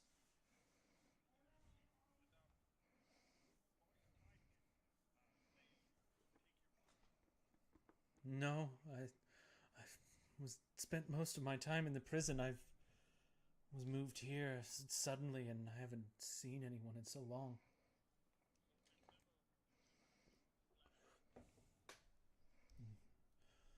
Oh my. Based on your perception check, Genevieve, no, he has not been. Well, I mean, he's got cuts and injuries all over him, but nothing that would. And it's hard to tell. He hasn't been yanked into a fucking wall of spikes.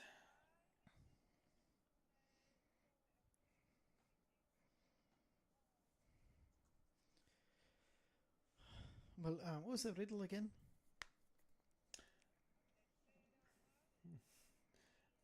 The a debt must be paid for a deal once made, or will a life once pure be forced to endure? For those in need must accomplish this deed. Is that all right, guys? Is this okay? Not bad, not bad.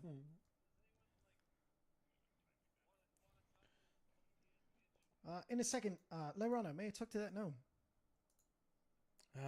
Sure.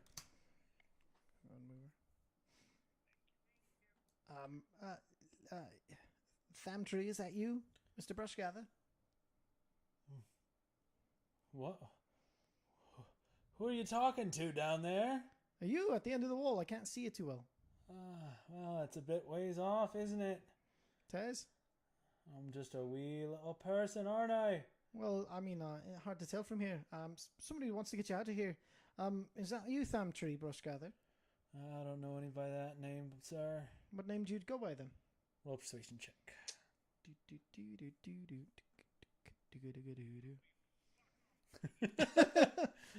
Oh man, you just cursed my persuasion check. Jesus, that's low. The name's Stephen. Your name's Stephen. Short name for a short lad. That's not okay. I've clearly shown you. I know that the most common gnome naming has two names: Steve. Steve N. That's the best you could come up with. That's okay. Not here to judge your cleverness or anything. Just to get you out of here. Not really my choice. It was up to the parents, wasn't it? Stephen. Yes. You've been in there long? I don't really know. Listen, would somebody who was on the bad guy's side who put you in there ask you that stupid question? I don't know. They ask a lot of stupid questions. Like what? Like, what's your name? I don't know, man. I haven't seen anyone in here. How long have you been there? I don't know. Okay. Are you here to get me out? I'm gonna try. Yeah.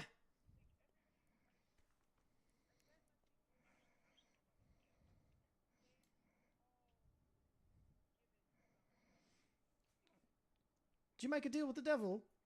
I go back to the dwarf. Did you make a deal with the devil? You're damn right I did, boy. What'd you get?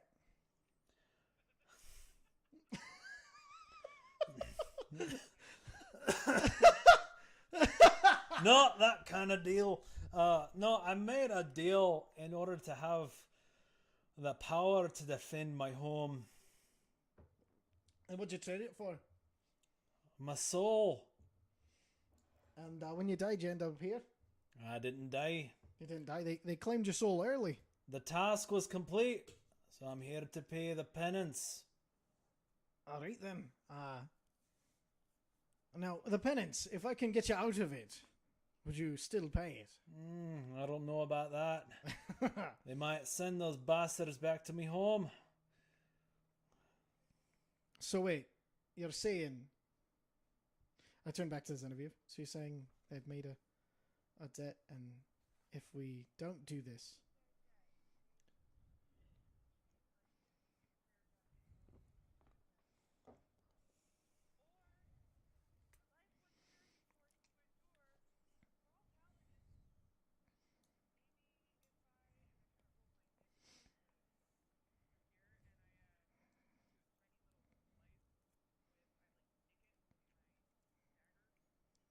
Okay. So, Genevieve, you cut your hand just a little and squeeze, and a drop of blood comes from your hand and it lands in the basin, and you hear this, and the faintest glow from where the blood dropped on the iron begins to glow red hot, and you hear from the statue on the northern end, Well, I know which one I'm most comfortable with. I had my way over there. Don't worry, we'll come back for you. For the devil. There's something they probably sent after you that doesn't feel fair. And I'll go down to the brazier.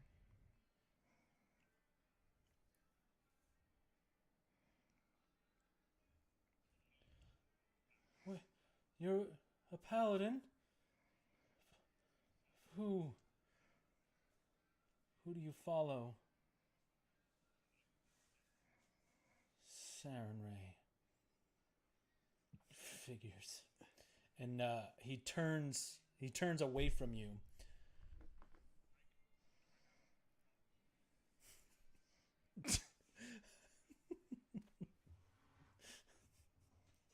Roll a persuasion check at disadvantage. You're gonna hotbox his torture cell?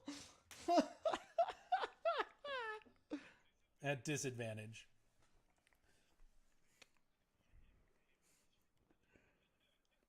Maybe he's straight edge, yo.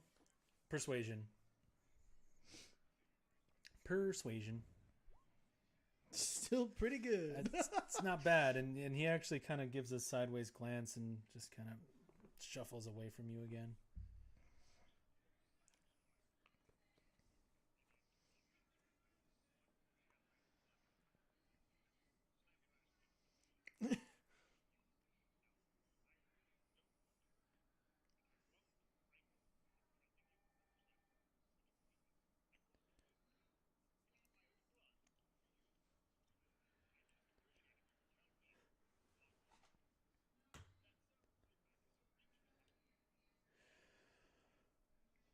You know, I kind of doubt that you're not going to pull me against these. You might as well just get it over with so you can send me to my parents, just like your other friends did when you burned down my farm.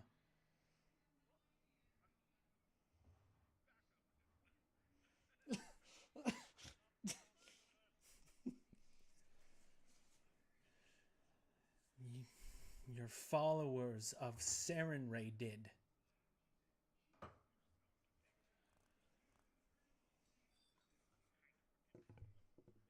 Yeah, and my parents weren't supposed to burn to death. I'm clearly on your side. What happened? We unplugged something we weren't supposed to. Perhaps a dog did. Oh, he doesn't know we can hear him. That's hilarious. I don't know if they can hear us yet, so We can hear you. might have popped another microphone. Hey, hey guys, ask your people about Sarenrae. Oh, no. Oh gosh. Can you guys hear No. me? They can probably hear me. They can hear you through Okay. their webcam. Okay, now we're good. Yep. Goes down.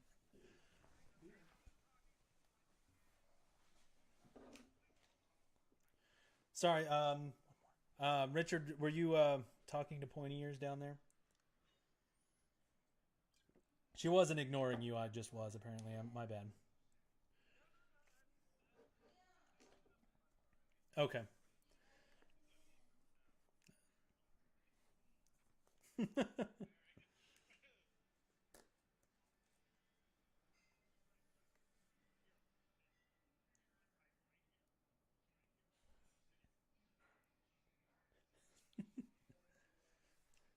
It is a ways down there. It's like 30 or 40 feet down to him.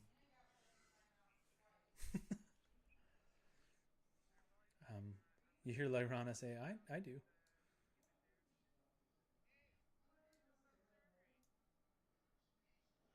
You're in, okay, yeah. Ooh. Oh shit, did he? So as you begin to ask this, Richard walks over to the brazier and just slices down his arm. Go ahead and take Whew. 18 points of damage. Wait. Oh, damn. No, I know. So 18 points of slashing damage. The blood pours from your arm and begins to pool in the brazier, and the iron again begins to light up where your blood touches it, and it pools and sizzles. And you hear the door to the north, that statue. We need somebody to catch the door. It just moves a little bit, slightly.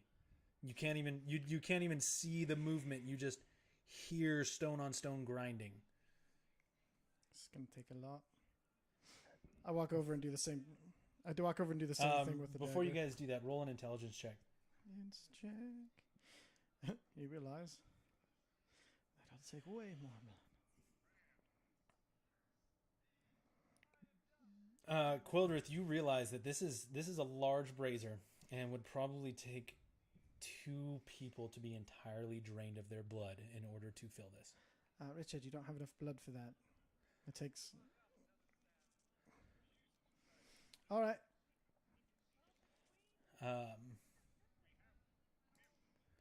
That's another 12 points of damage.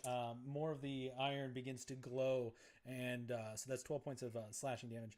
And you hear the stone door again.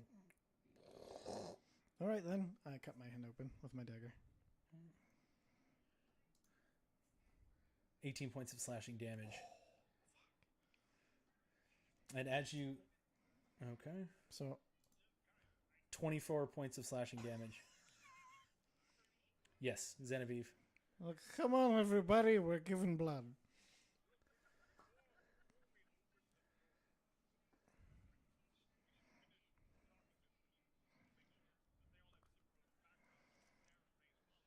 Oh, yeah.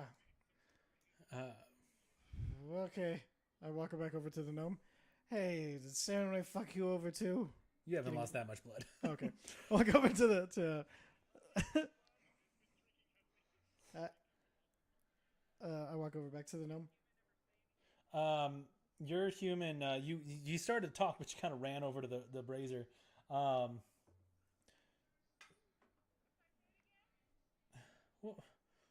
What was your question? Well, she's a god, ain't she? Boy, howdy. I gotta have 6 accent pens. Come here. Not really. Well, make a persuasion check. Richard, you don't see anything, the door sliding back. Genevieve, well,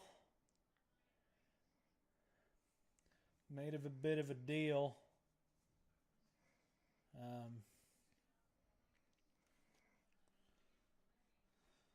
Well, I met this lady, prettiest thing that I'd ever seen in my village, and well, her father kind of owned a bit of property north of it, kind of the dingier area of a small town nearby, and well, she worked in my village as a tavern maid, and well, we tried to abscond together, and I didn't quite have the money, and yeah, well, she told me that. Did you roll for persuasion? Yeah. She told me that her dad had some money hidden away, and well, we went to take it, and he caught us, and there was a scuffle, and I think I killed him.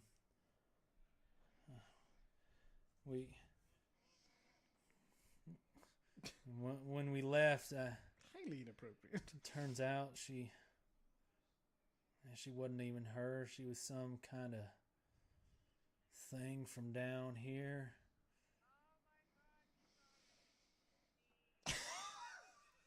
I don't know what that means.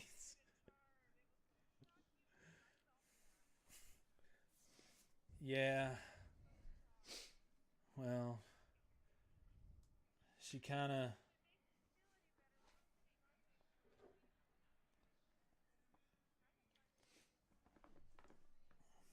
I would be much obliged.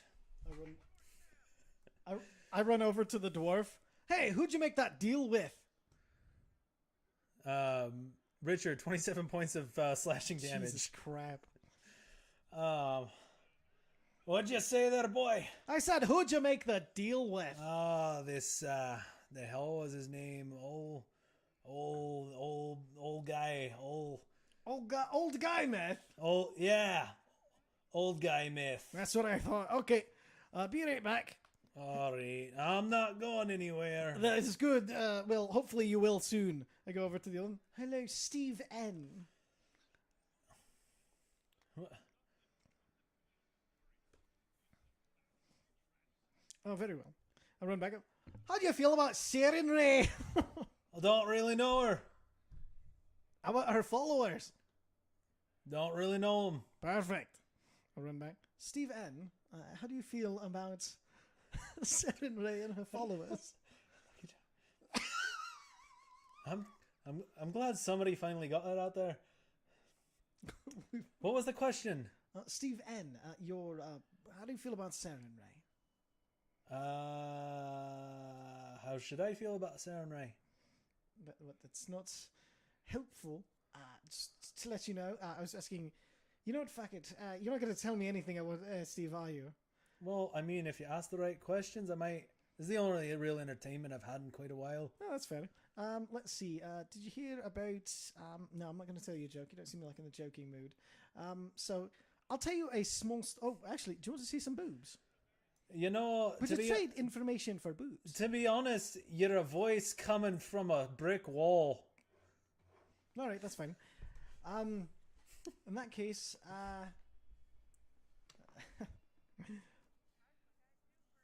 oh no, but he can't see it. All right, I'll trade you entertainment for information. You'll tell me how you feel about Sarah and Ray, and let's see what you find entertaining. I can tell you a story, or find out about the deal with the devil you made. Oh, the deal with the devil I made. Yeah. Oh, well, okay. Let's see here. It all started when I was but a wee little lad. Now, it kind of started that long ago. We're not starting there. Start at... There's a person currently giving his own blood, so that way you don't have to. So if you could hurry along, that'd be perfect. Wouldn't that want to make me go slower? No, just starting...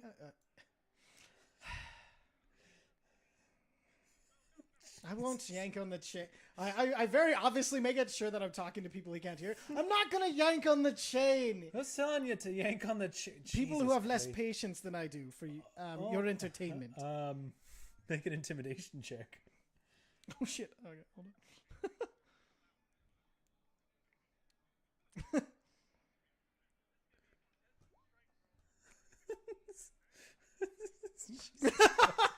Roll those strength checks.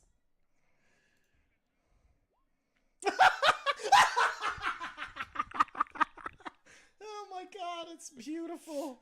It's So- fucking gorgeous. So as Richard goes to get into his arm again, Vinove scoops in and hold on, let me figure this out. I don't. How do you do double Okay. fail? Okay. So Richard comes in and actually man. goes to pick him up under the armpits like a baby. And at first it kind of works. And as Richard kind of like just wiggles, there's a slick of the blood that's coming from Richard's arm, and Vinove just slips on it, and you both fall. And Richard, you take 13 points of slashing damage, and the blood just spills on the floor. Oh! And Vinove, it gets in your Bard Spice pouch. You realize that you left it open for the pipe, and they're just My intimidation oh my god. before all that out.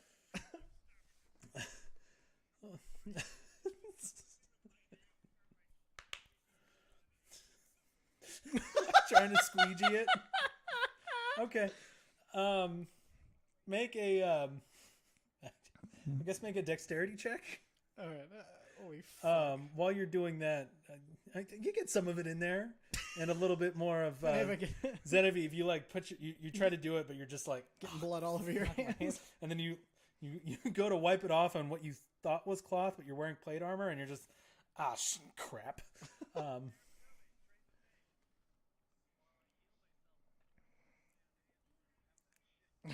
So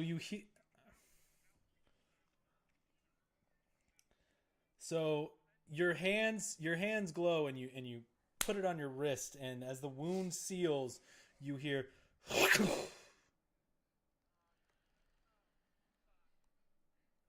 the sound of the door slamming shut, and the blood that was in the brazier all the blood in the brazier boils away. All right. My intimidation was 24. Your intimidation check. Well, okay. Well, I guess I wouldn't like that. You see, I was a bit of a sailor, you know, and Been there, done that. I wanted to kind of get my own ship, and I really couldn't afford it, you know, making deck swap pay, and there was someone that said he could get me a ship if I was able to give him just I guess my soul when I died. Oh, okay. And have you died yet? That's the weird thing, though. All right. And what was the name of the captain of the ship that you got? Oh, the captain was me. It was Captain Steve N. Before Steve N. Oh, that captain. That was Captain Beardrith. Beardrith. Steve N. Yes. No, I appreciate where you're coming from. You're locked in a cell. You have nothing to entertain yourself. So lying about names feels really funny to you. But did you betray and take the ship of Farnir Goldhammer? Answer me now. Who? Farnir Goldhammer. I can't place the name. That's fine then. All right. So we've got a bit of a problem here. We tried to heal ourselves and being paladins of Serenray and whatnot. But apparently that closed the door even more. So the blood that we've given already is apparently worthless. So Cal, Quildrith, at this point, Cal actually walks over to you. He's like, well, since we're kind of starting over anyway, might as well. He's going to cast Cure Wounds on you. I'm going to go ahead and... Can we take a... Oh, I'm sorry. I not don't at that level. Oh, no. I don't need any, Cal. I only lost temporary. Are you sure? Yeah, Serenray protected me so far. Okay. All right. Well, it's...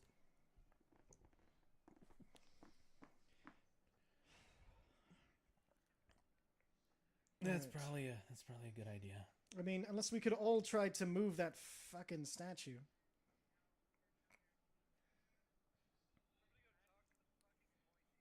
Okay. Genevieve, you're of the Elvish persuasion.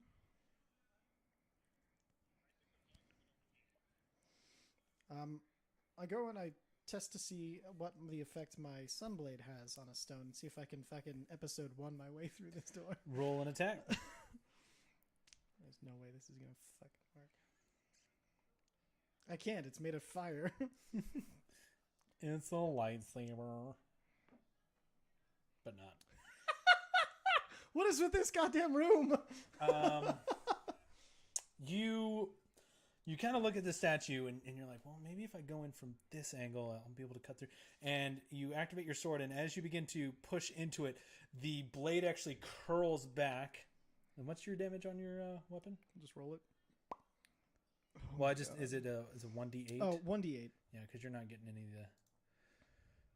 You take 1 point of radiant damage. Slashing damage. Excuse me. Ow. Okay, fuck. Well, you did it so poorly, I thought I'd have to try to do it poorly as well. Alright, well, it seems like we're just stalling the inevitable. Let's all give some blood. As a point of order, too, since you guys are interviewing these people and everything, don't forget you can make insight checks. Oh, can I insight check the gnome, Steve N? Okay. Yes. This fucking guy. His name is Steve N. Fuck. He's hard to read. He's way down there. He's tiny. Steve N. Difficult to. Go back to my dwarf friend. Vinove. Let's see here. You're talking to the elf. Yes, I can hear you.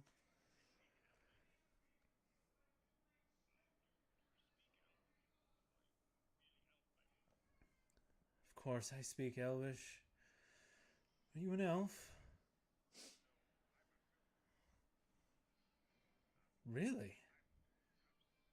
I haven't seen one of you in a while. I guess I'm not seeing you now.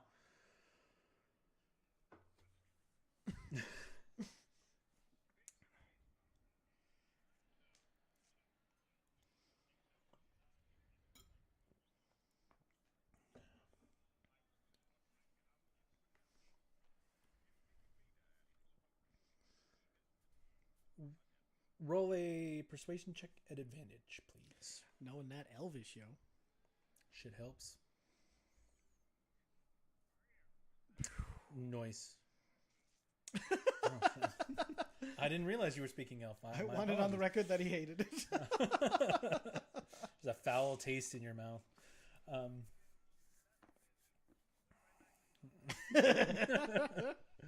Oh, man. Vinove, she calls back. I did. Yeah, made a deal for unrivaled skill with my lute.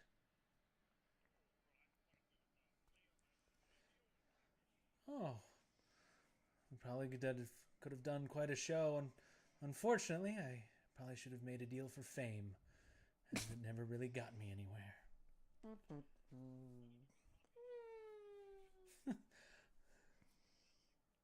Oh! Sick Canadian burn. I don't know that bard group. Somewhere. Nickelback got a headache.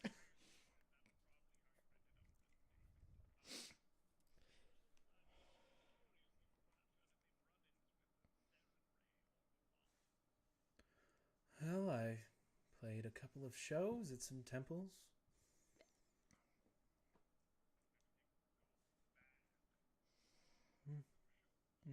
Not really.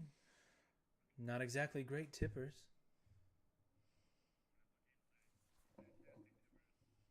That's amazing. It you kind of get the feeling it was more of a joke. Like maybe there's a little bit of truth to it, but kind of a joke.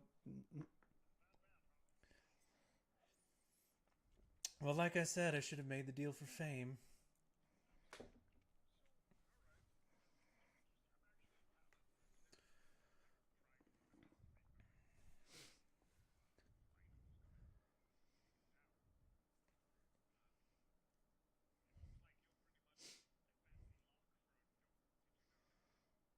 Well, no.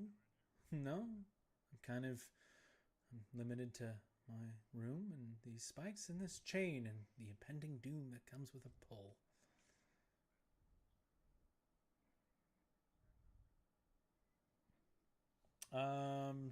Sure. Which human dude were you looking at? Ping the. Yeah. That was incredible. Roll that insight check. Pergnant? Hard to read. He's a ways down there. Pergnant? Dr. Venture is pregnant? Well, I guess that depends on the theory at hand.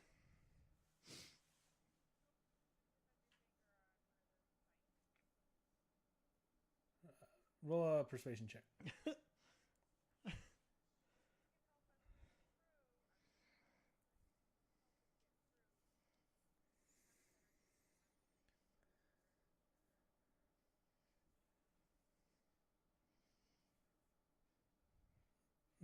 Well, all right. And he places his finger on it, and you kind of see him like come back, and Nothing. You don't really see any blood coming down. Do we have to wait for it to get through the tube? Oh.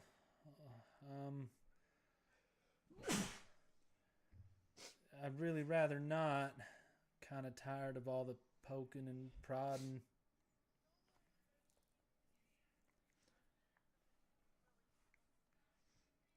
Hearing her. Make another. I'll give you one more persuasion check. Boom shakalaka. That's a good roll. Well, all right. How much do you need?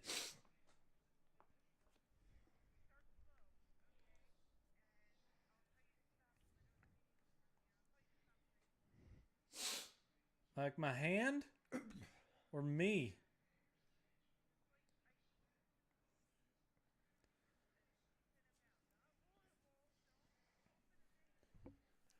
He reaches out and hesitantly grabs one of the spikes and just pulls his hand down it. And begins to like bleed over and looking in the room, it's pretty slick. It's that same material. It's like the tube goes in, and then after it comes out the wall, it kind of funnels out, and the blood trickles down, and it's not a lot, but it trickles down the pipe. You kind of looking at it, you feel like the heat is the pipes are warm so that it doesn't clot, and it just flows freely down into the basin. Not a lot, but it's the same thing. Gets to the brazier, and the iron that it touches lights up, and you hear the door. Upon hearing this,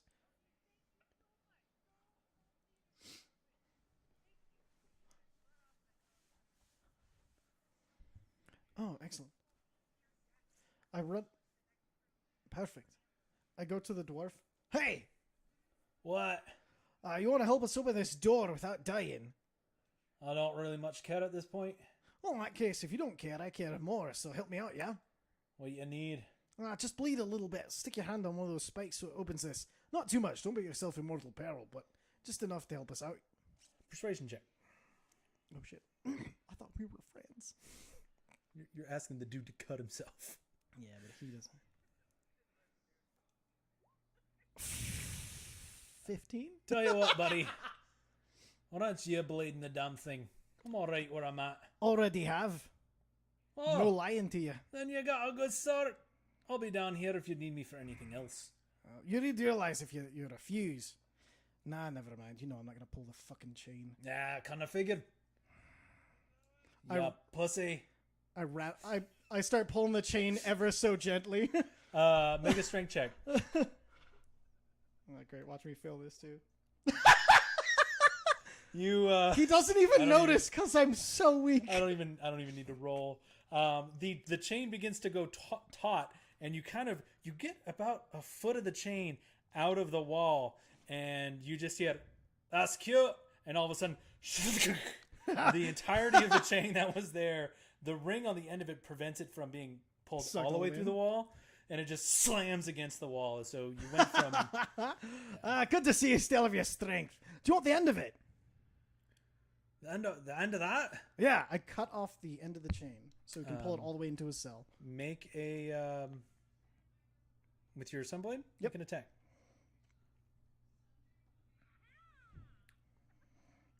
You go to cut it, and it's similar to sneak attack. As you go to cut it, your blade kind of deflects off, much like it did with the statue. Well, I tried anyway. Yeah, it's a strong chain. I've been trying to learn a thing or two from it. Did you learn anything helpful with your... I know you have the dwarven ability of metalcraft. I learned a very valuable thing. Don't say it's hard or I'm going to fucking lose it. To not trust a chain that is physically embedded to your chest. Did you hurt yourself doing this? A wee bit. How much? More than a wee. More than a wee. All right then. I will. Oh damn it! Hi, Cal, come over here. Yeah. Do you have a healing word?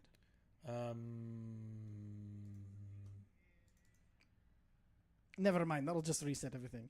Oh, All right. Well, we'll help heal you up since you've clearly damaged the shit out of yourself. Although, you know what? I admire that. And I'll walk over to the and I'll walk away. Yeah. Okay. we can expedite this. Let's see, we already did one. Number 2. So Genevieve, the second chamber 2 persuasion. Persuasion check.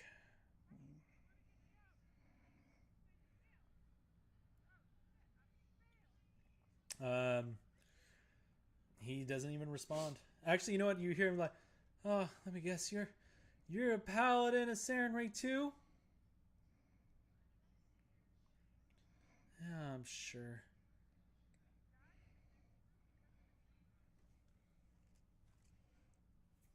Not really my problem. And then I'll go to the next door. Okay. So Quildrith, you're talking to Steven. Steve N. Or no, somebody else should talk to Steve N actually. So I'll rotate back over to my original door.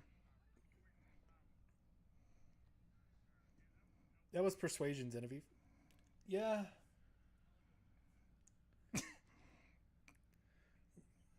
Vinova, you when you call out to the elf, you hear a response. Yeah.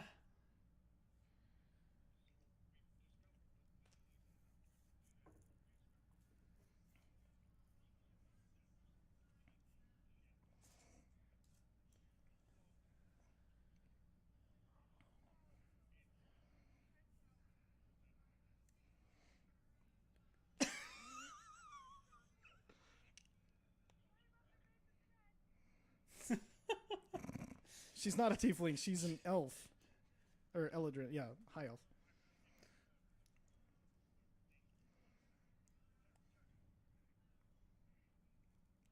No, it doesn't.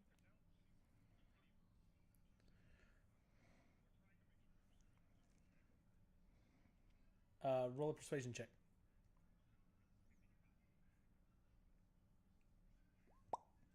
Damn. What do you need?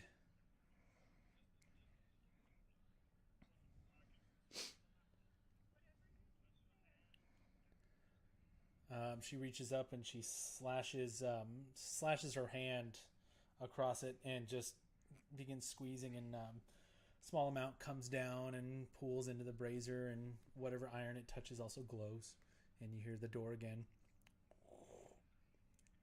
It is, as a point of order, the sound that it is making is less than what you guys did originally. Yeah, we figured. Okay.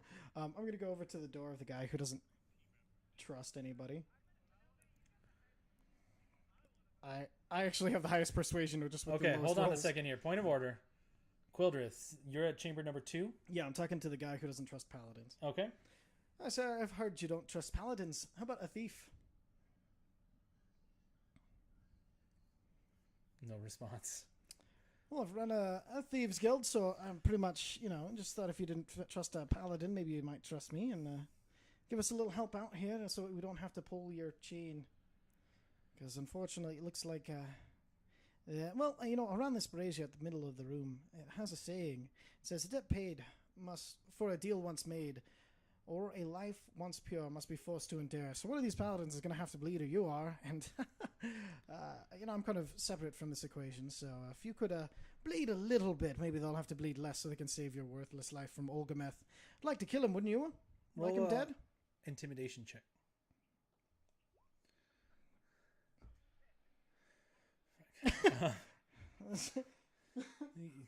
You see him kind of turn. What do you need? Just a little bit of blood. Not even enough to fucking inconvenience you. What are you going to do with it? Slash your hand on the fucking spike. Give us a little blood. So that way those who bleed for you don't have to bleed needlessly. He slashes his hand on the spike. Bleeds a little bit in here. Perfect. Well done. You've gotten chamber 1. Steve N. 2, Steve N. The dwarf told you to fuck off. So Steven is over by Vinove. All right, and then that one is not done, right? Nobody's gone to chamber No, 3 that yet. was the dwarf. That was the dwarf. Dwarf is done. So I'll go to chamber 3 up Okay. here. Who's in this one? I forgot. There's an orc. That's me. He hasn't done it yet, so you can still.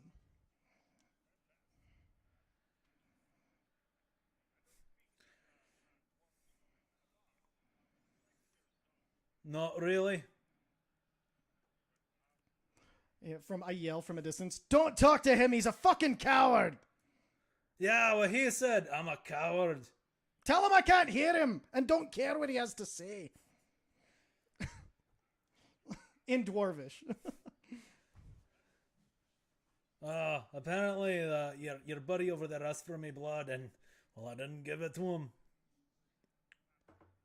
So that makes me afraid. Well, there's a chain into my chest that goes into a wall of spikes, and I'm kind of figuring I'll get pulled into the spikes and then something happens.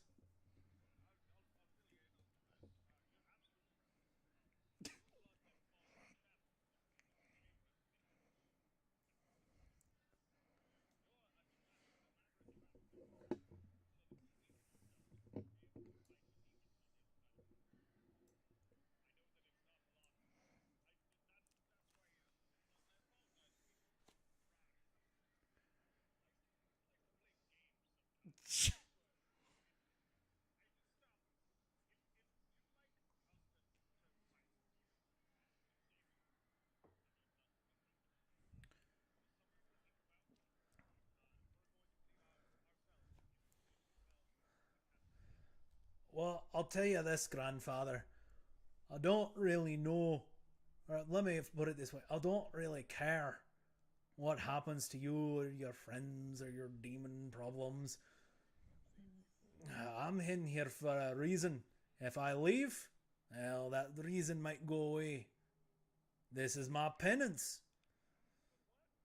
I needed power to save my home.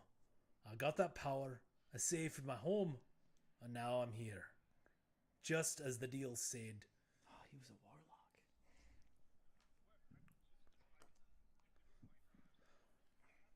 You ever heard of Kraghammer?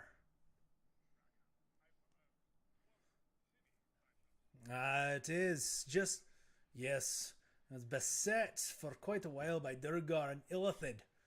We were about to lose our home. I made a deal with a thing, a fiendish individual who gave me great power, and I led our armies and I drove them back, never to be seen from again as long as I kept to my end of the bargain.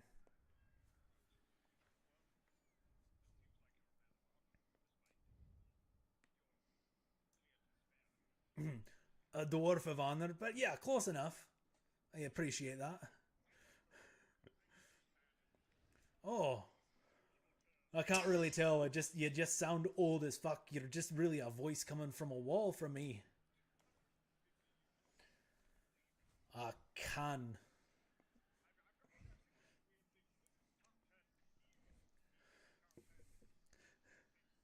Can you see this? And he actually turns, and you look, and the chain goes into his chest, and you see scar tissue all the way around it. It looks like it's been embedded into his chest. That thing's wrapped around me sternum.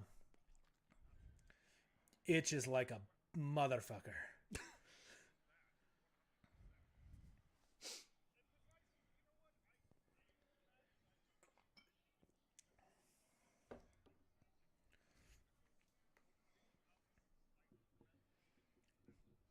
Okay, well, if you need me, I'll be here. Tell him we'll tell his story.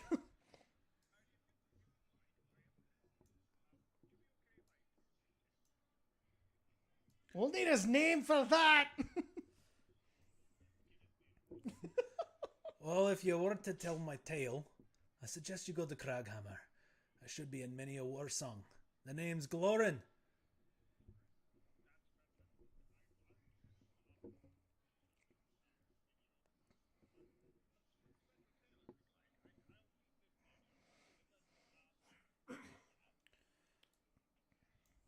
Nah, I've got the high point of my tail. He Quildrith crit failed on the persuasion check for this guy. Yeah, I'm sorry. I didn't know that's what you were going for. I appreciate. You know what? I will give you a persuasion check. You put some genuine effort into that. I'll give you a persuasion check at disadvantage. No, it's fine. I'll give you a persuasion check at disadvantage. Yeah. Ooh. Well, if you need me, I'll be here.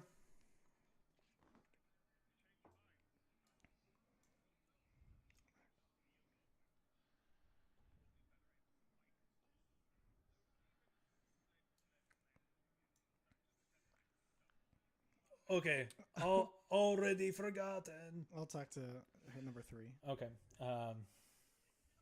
Oh, stack to Steve all right, N. Go Richard, ahead. Steven. Steve N. Steve N. What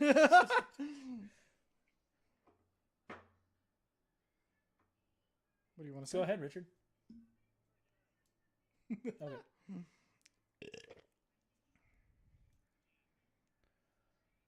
Hey. That's Steve N, actually. It's more of a... It's like a hyphen. Steve N, you know? hyphen N.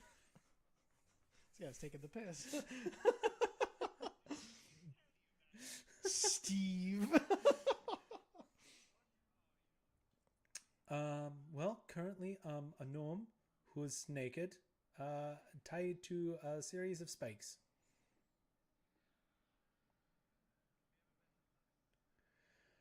I don't know what that is, so probably not.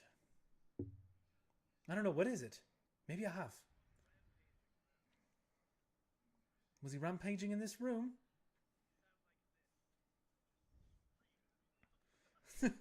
Ah. Wait, hold on. Do I recognize the fuck yourself in Loxodon? I don't know. Has Richard ever yelled that before? He has. I marked it down special. Oh, then yes, you. Oh, Okay. I perk up my ears and listen, but I don't catch anything. No. Who speaks that? Fuck, they sound ugly.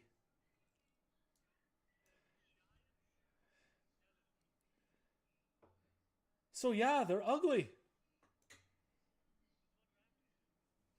I yell out in Loxodon. Fuck. Okay. Never mind.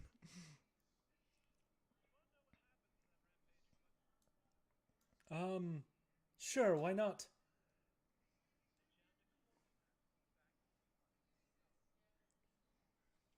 You must be a tall bastard if they're giant. Oh. Long enough to get me through that wall. Oh, okay. What's that?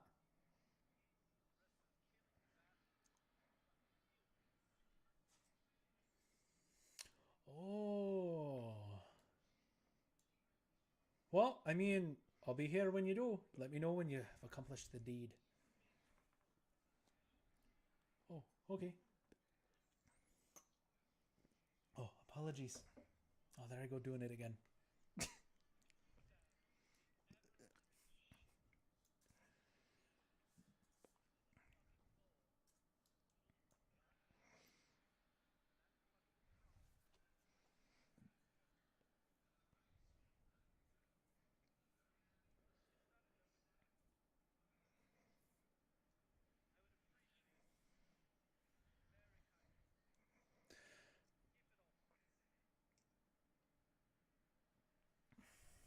I will let you choose between a persuasion or an intimidation check. If he chooses intimidation, I can yell out, I have a crossbow to give him advantage and try to assist. Oh shit, okay. Oh, then if you would like to continue, please do. Okay. Yeah, buddy! Oh, well, that, okay. Do you need something from me?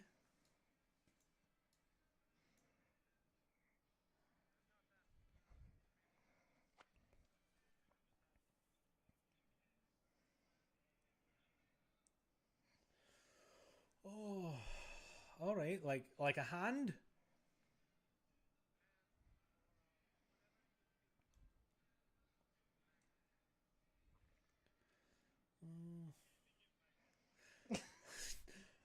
He grabs a spike and he slashes his hand and begins to kind of just pulsate his hand, and a small amount of blood trickles in, and the iron glows, and you hear the door. I'm gonna go to. This is so dumb. After you're done. Yeah. Oh, you're very welcome.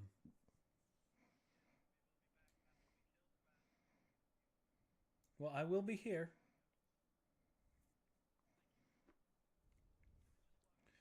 Such a sweet man. I'm gonna go to.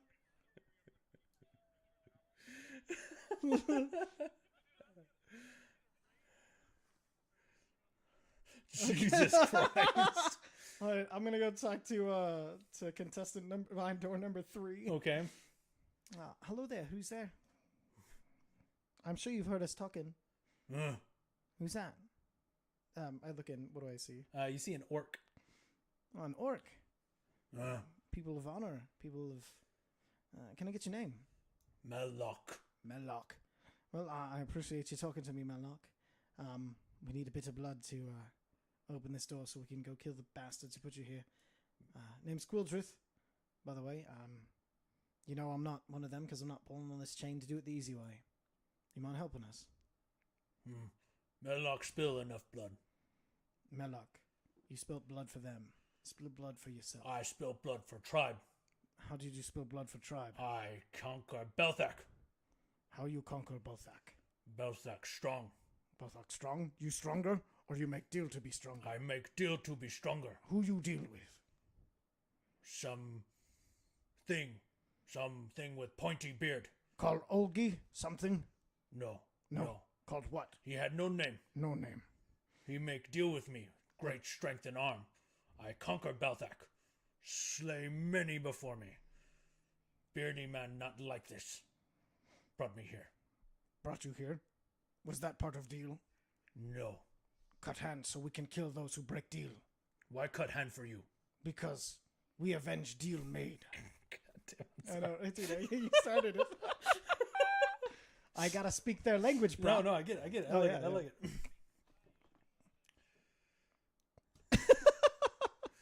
That would be pretty good. All right. Yeah. Rolling it back. Okay. Why spill blood for you? Spill blood to break those who break deal. Breaking deal, not of honor. Orcs of honor. And I hit my chest so he can hear it. Make a persuasion check at advantage. Woo! Why I'm giving you advantage, I don't know. Because I know fucking orcs, bro. You don't even know how well I know orcs. Erdy Okay. hork. God damn it. That's like you. You ask other to spill blood for you. All you have others, no honor. all others spill blood already. We need blood to use blood to kill those who take without honor. Those who make deals without honor. You find blood elsewhere.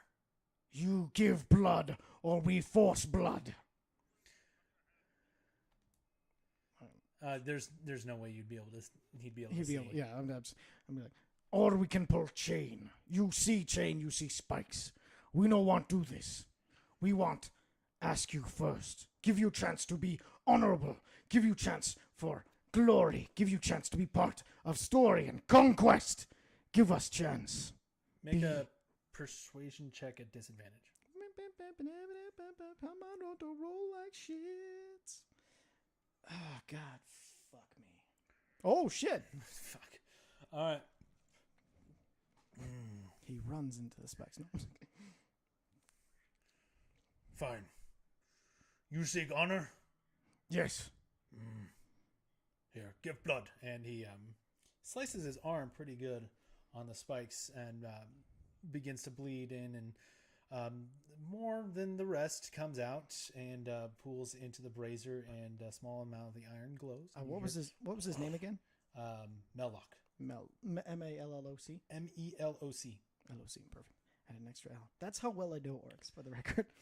All right. Melok, you remembered. We tell stories of Melok. And then I'm going to go back to the dwarf. Mm-hmm. No, I'm gonna look at the dwarf and look through. No, hold on 1 second. Give me 1 second on this one. So, you know if you die, you don't have to worry about that being broken. And you know if you live, you do. You won't help us because you're worried about what will happen if you break your oath. So you don't want to be saved. So you only have one choice in this situation. You can wait, and we can save you, and then go save your city again. Or you know the second option. I only say this because being around dwarves for as long as I was, I know that no dwarf willing to give what you've already given to save their city would want to have to set themselves back and remembered in any other way than the way they should be. Just think about it, my friend. I'm not just going to walk away.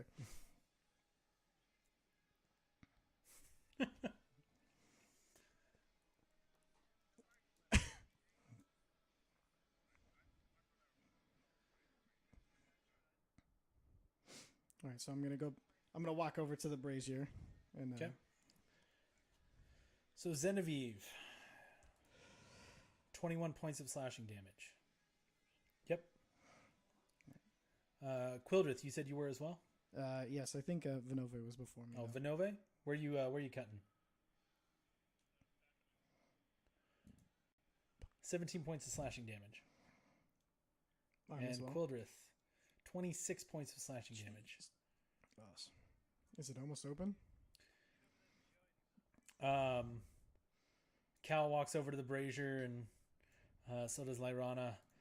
You hear the door moving. The blood that you're pulling in it's moving the door, but it's almost insignificant in the bowl. I move over to the door. I shapeshift to my absolute thinnest and see. There's not even a gap to try And- to slide through. No, and wait until there's something I can try.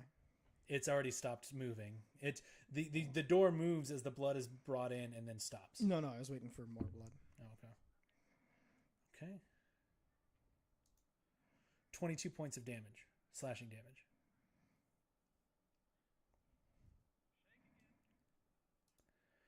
Richard, 29 points of slashing damage. Vinove, 19 points of slashing damage. And then me as well. 34 points of slashing damage.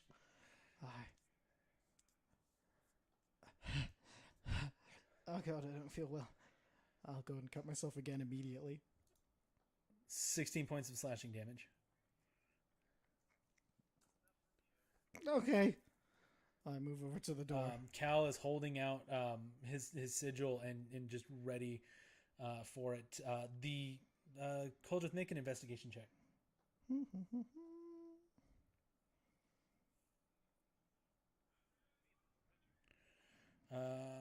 33 points of slashing damage. 20. Quildrith, you hear the door moving, but it is such a small amount that there's no way you can squeeze through. You don't even see a gap yet. There's not even a gap yet.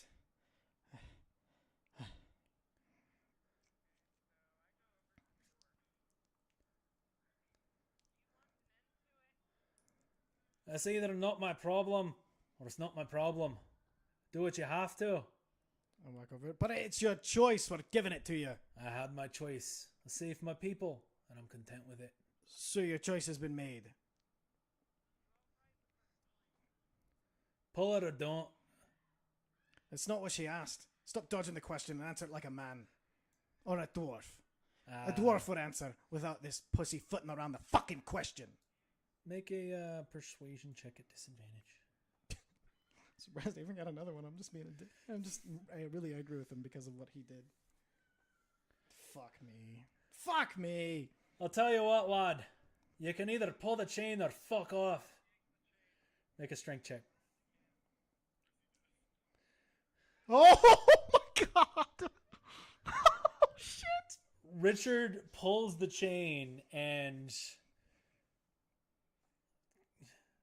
You pull the chain, and and you get a couple of feet out of it, and then it slows. And then as you begin to pull, you actually turn and kind of brace it on your waist and walk towards the brazier, and you hit. Make another strength check. Make another one. You with a crit? Fuck. No worries. Okay. Oh, god damn. You hear this. You hear the just stood already, and you give it one more yank, and it just locks. I'll tell and you a story. You I'll don't let them hear know. anything from inside, and the trough fills with blood and begins pooling into the brazier. And after a moment, the blood stops pooling. It is now a little more than halfway full. The door has been moving, but again, it's not enough to slip through. And Richard, Yeah, we you feel more than feel a burn on your chest.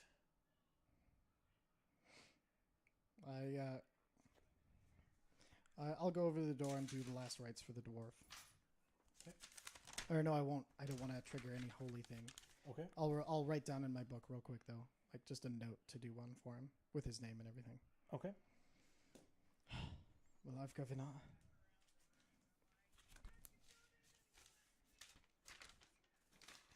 I go back to the orc. Door almost open. Do you have any more honor to give to our cause? Melloc, give. You want more? You take more. Melloc, no. Melloc give enough. If Melloc give more, more will be helpful. But we appreciate Melloc. A Melloc honorable. I hit my chest again. And then I go back over to door number 2, human.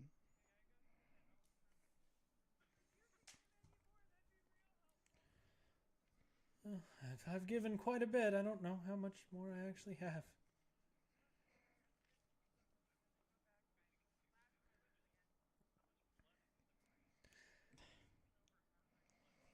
Yeah. Yes. So we've given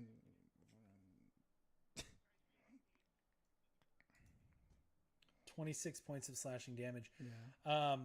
I mean, you guys are bleeding into it. It is making a small difference, but the amount of blood that you're bleeding in without actually bleeding out is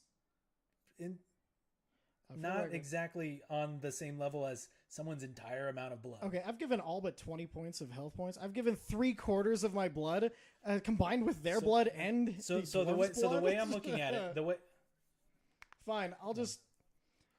I see what the question is. Drag me out. As soon as I die, I look at Cal. You've got it ready. I give him the 300 gold. I still No. It's the only way. It's the only way to give enough blood.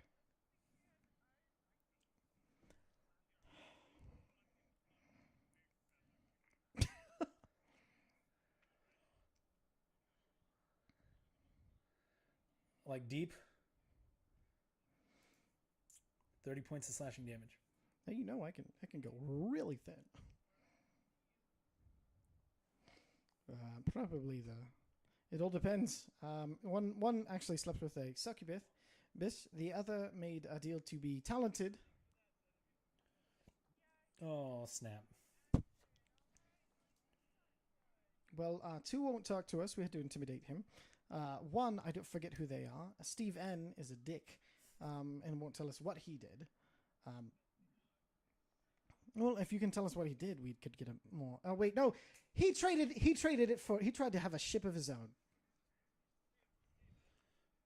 Yeah.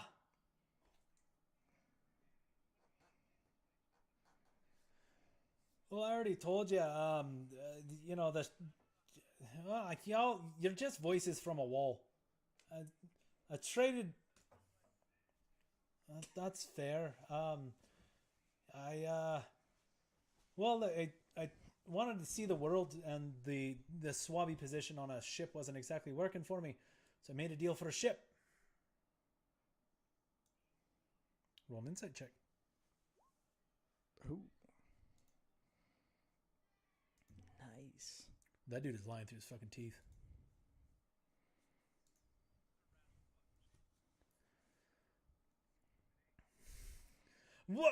What are you doing over there?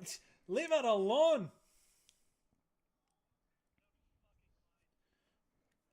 Who says I'm lying? Richard does. Yes. Who says I'm lying, dick? Don't make him live up to his name, for Make- God's sake. Make a strength check. God damn. Oh, he rolled just as shitty. Did he win that? That's fucking amazing. Well, no, hold on. Oh yeah, the prisoner might have levels Well, of it's exhaustion. not just the prisoner; it is the mechanism in of itself. Why would it be? Why would that make it harder? It Never mind. it definitely rattles, and then just kind of leave it alone. You don't feel it pull back into the room. If you're trying, roll an intimidation check. Oh god damn it! I hate Steven. You know, Holy shit, you can. Everybody can, except for me. if you're gonna try and threaten me, try not to do it when I'm in hell. There's not much more to go off of. I recognize that. I yell it as well. Make a strength check. Shit. Oh shit! Richard, who is with Richard living up to his vengeance paladin. Holy Fuck fuck. yes, Richard. God damn. You pull the chain. Oh no! Just don't! Oh my God! The fuck are you doing? Make another strength check Oh, if you want to continue. if you want to continue. Oh, it's your choice. If he is partially impaled on these spikes, they are piercing his body. The truth.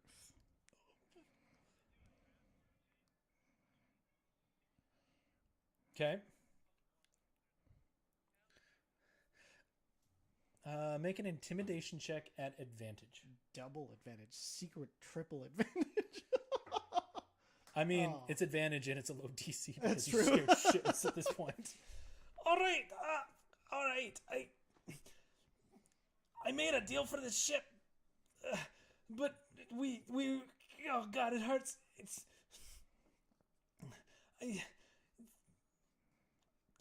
I got my ship and we were raiding other fucking ships and yes, I'm a fucking pirate.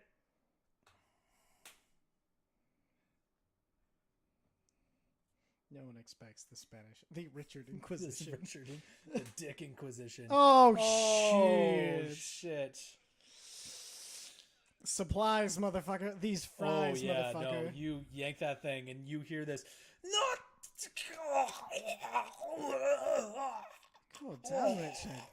I didn't like Steve N, but Jesus Christ. And this dark crimson liquid pours from the door, the wall, and into the brazier.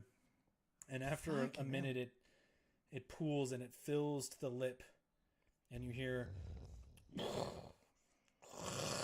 And in its entirety, the door moves to the side.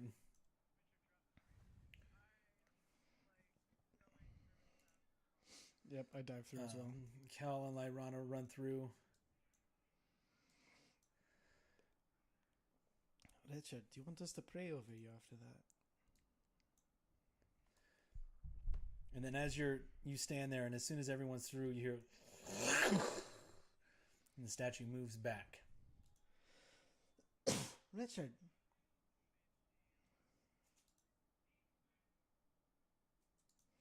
And then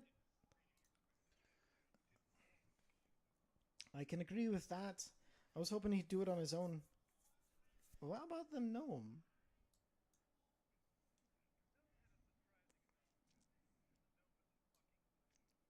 Oh. No, it makes sense. Point of order, Richard. You noticed there was no burning sensation when you killed the gnome. Okay. Just wanted to make sure that you knew it wasn't me just forgetting it. Ah. Well, all right. Justice it. So what you're saying is we bled. Yeah, I mean they could have been defending from some real good people. Yeah, the orc was awesome. I like the orc. Moloch. Moloch, honorable. All right. Do you want us to pray over you after that? Agreed. Probably. As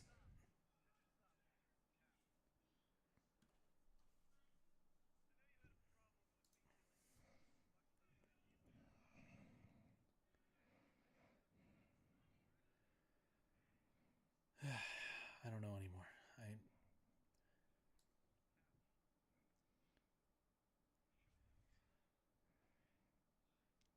We're on a dark road here, and there's hard choices to make.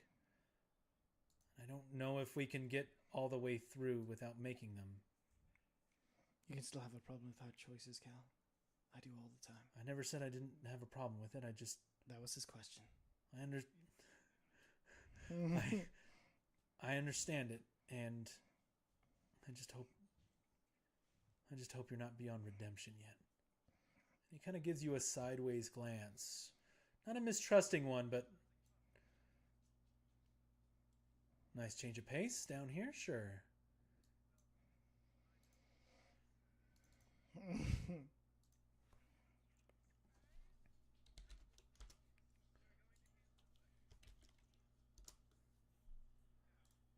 Yeah.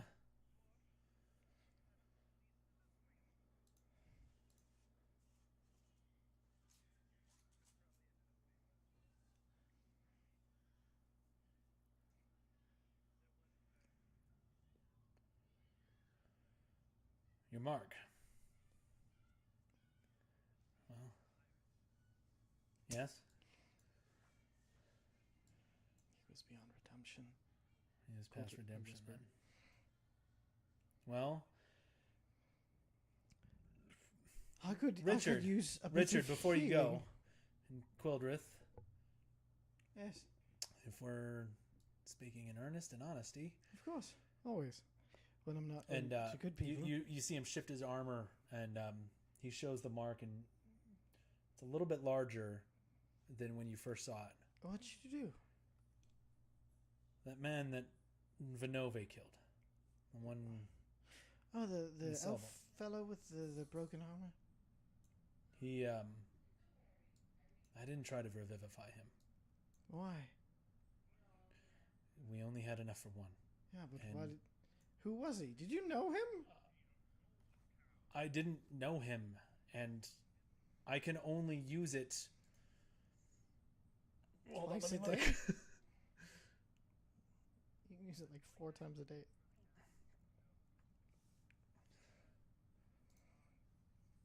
I wanted to save it for you. Any of you. Cal, use it on them. If we fall, this is for nothing. It was my mark to take. Cal, had we done the same choice for you, we would not have you and your help and your healing and your everything that supports us. And that's why I took that mark. No, we might have had another. He kind of hangs his head.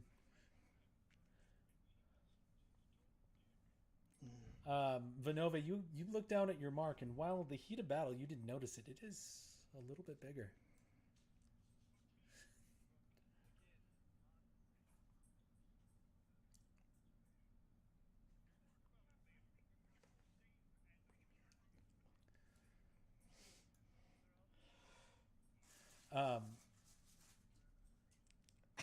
As as you're talking and as we wrap things up, Lyrana grabs Cal by the arm and says, "Do you?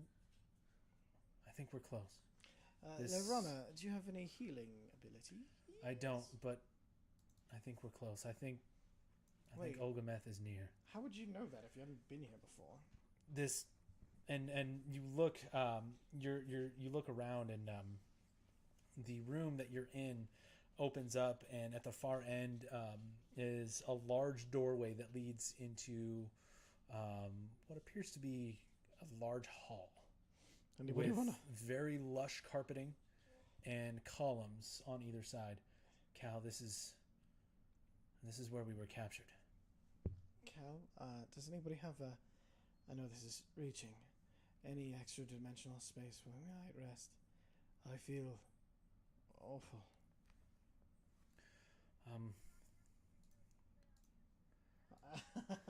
No, lay on hands for yourself first. I have. Well, before we get into any of that, Cal's answer, and this is where we're going to end for the night. No, I don't have any of that, but this might be it. I think he's just beyond this. So if we have any last stops, now might be the time to do it. Okay. And that's where we're going to end tonight. I'm feeling woozy with all the blood that I'm missing. That was probably not needed after the fucking 20 hit points. 20. No, yeah. Well, you also cut yourself one more time than I did. I got some fucking vicious rolls. Yeah. I think Quildrith was the only one that... Yeah, I think I gave you a 4d20 at one point. And your 4d20 rolled less than my 2d20. Right? I saw that. I got 34. You got 30.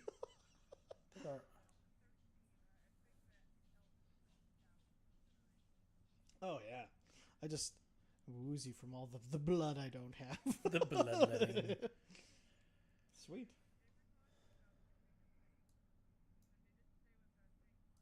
Who was?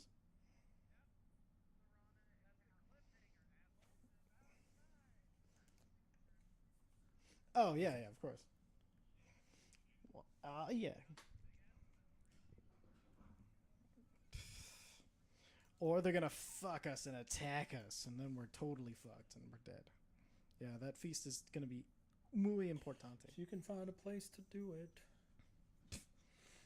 You get the feeling in the little offset hallway that you have, you could probably take at least a short rest. Short? Fucking fuck shorts. We keep See you guys next week. Be Night, ready for the big everybody. showdown. It's the final showdown. Ooh. You shouldn't want that sweet wound glaive. Sweet, that's one less thing I have to fucking track. Yeah, no, I completely understand.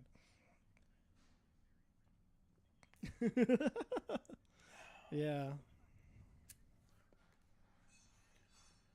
Oh shit, that's I was funny. kind of picturing those little fucking things. That's funny.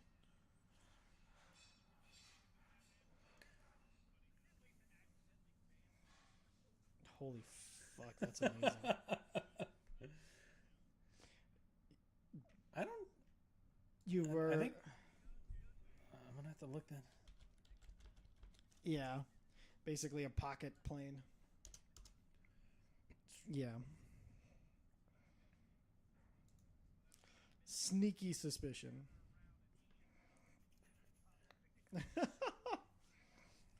Or just a fucking 10 rounds to heal up. Good night. See you next week. Bye. Puppy waves. All right. Night, everybody. Oh, that was all three. You can pop your headphones off. Ugh. Dude, Oh. that was fan-fucking-tastic. What'd you guys think of my puzzle room? That was awesome. Although, if Richard was going to do that, you should have saved us all the fucking blood. His own included. Oh, I gotta pee so fucking bad. I'll bet. I'm gonna be outside with the pup. Alright, please.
second monitor. Do you want this guy? I think I'm gonna buy a new monitor and use my old one as a Perfect. second. That's what I'm gonna do. Yeah, because that's another thing if you wanted it, but I can see not wanting it because it's old. I think that's on the level of my. I got that for free. That's how bad it is.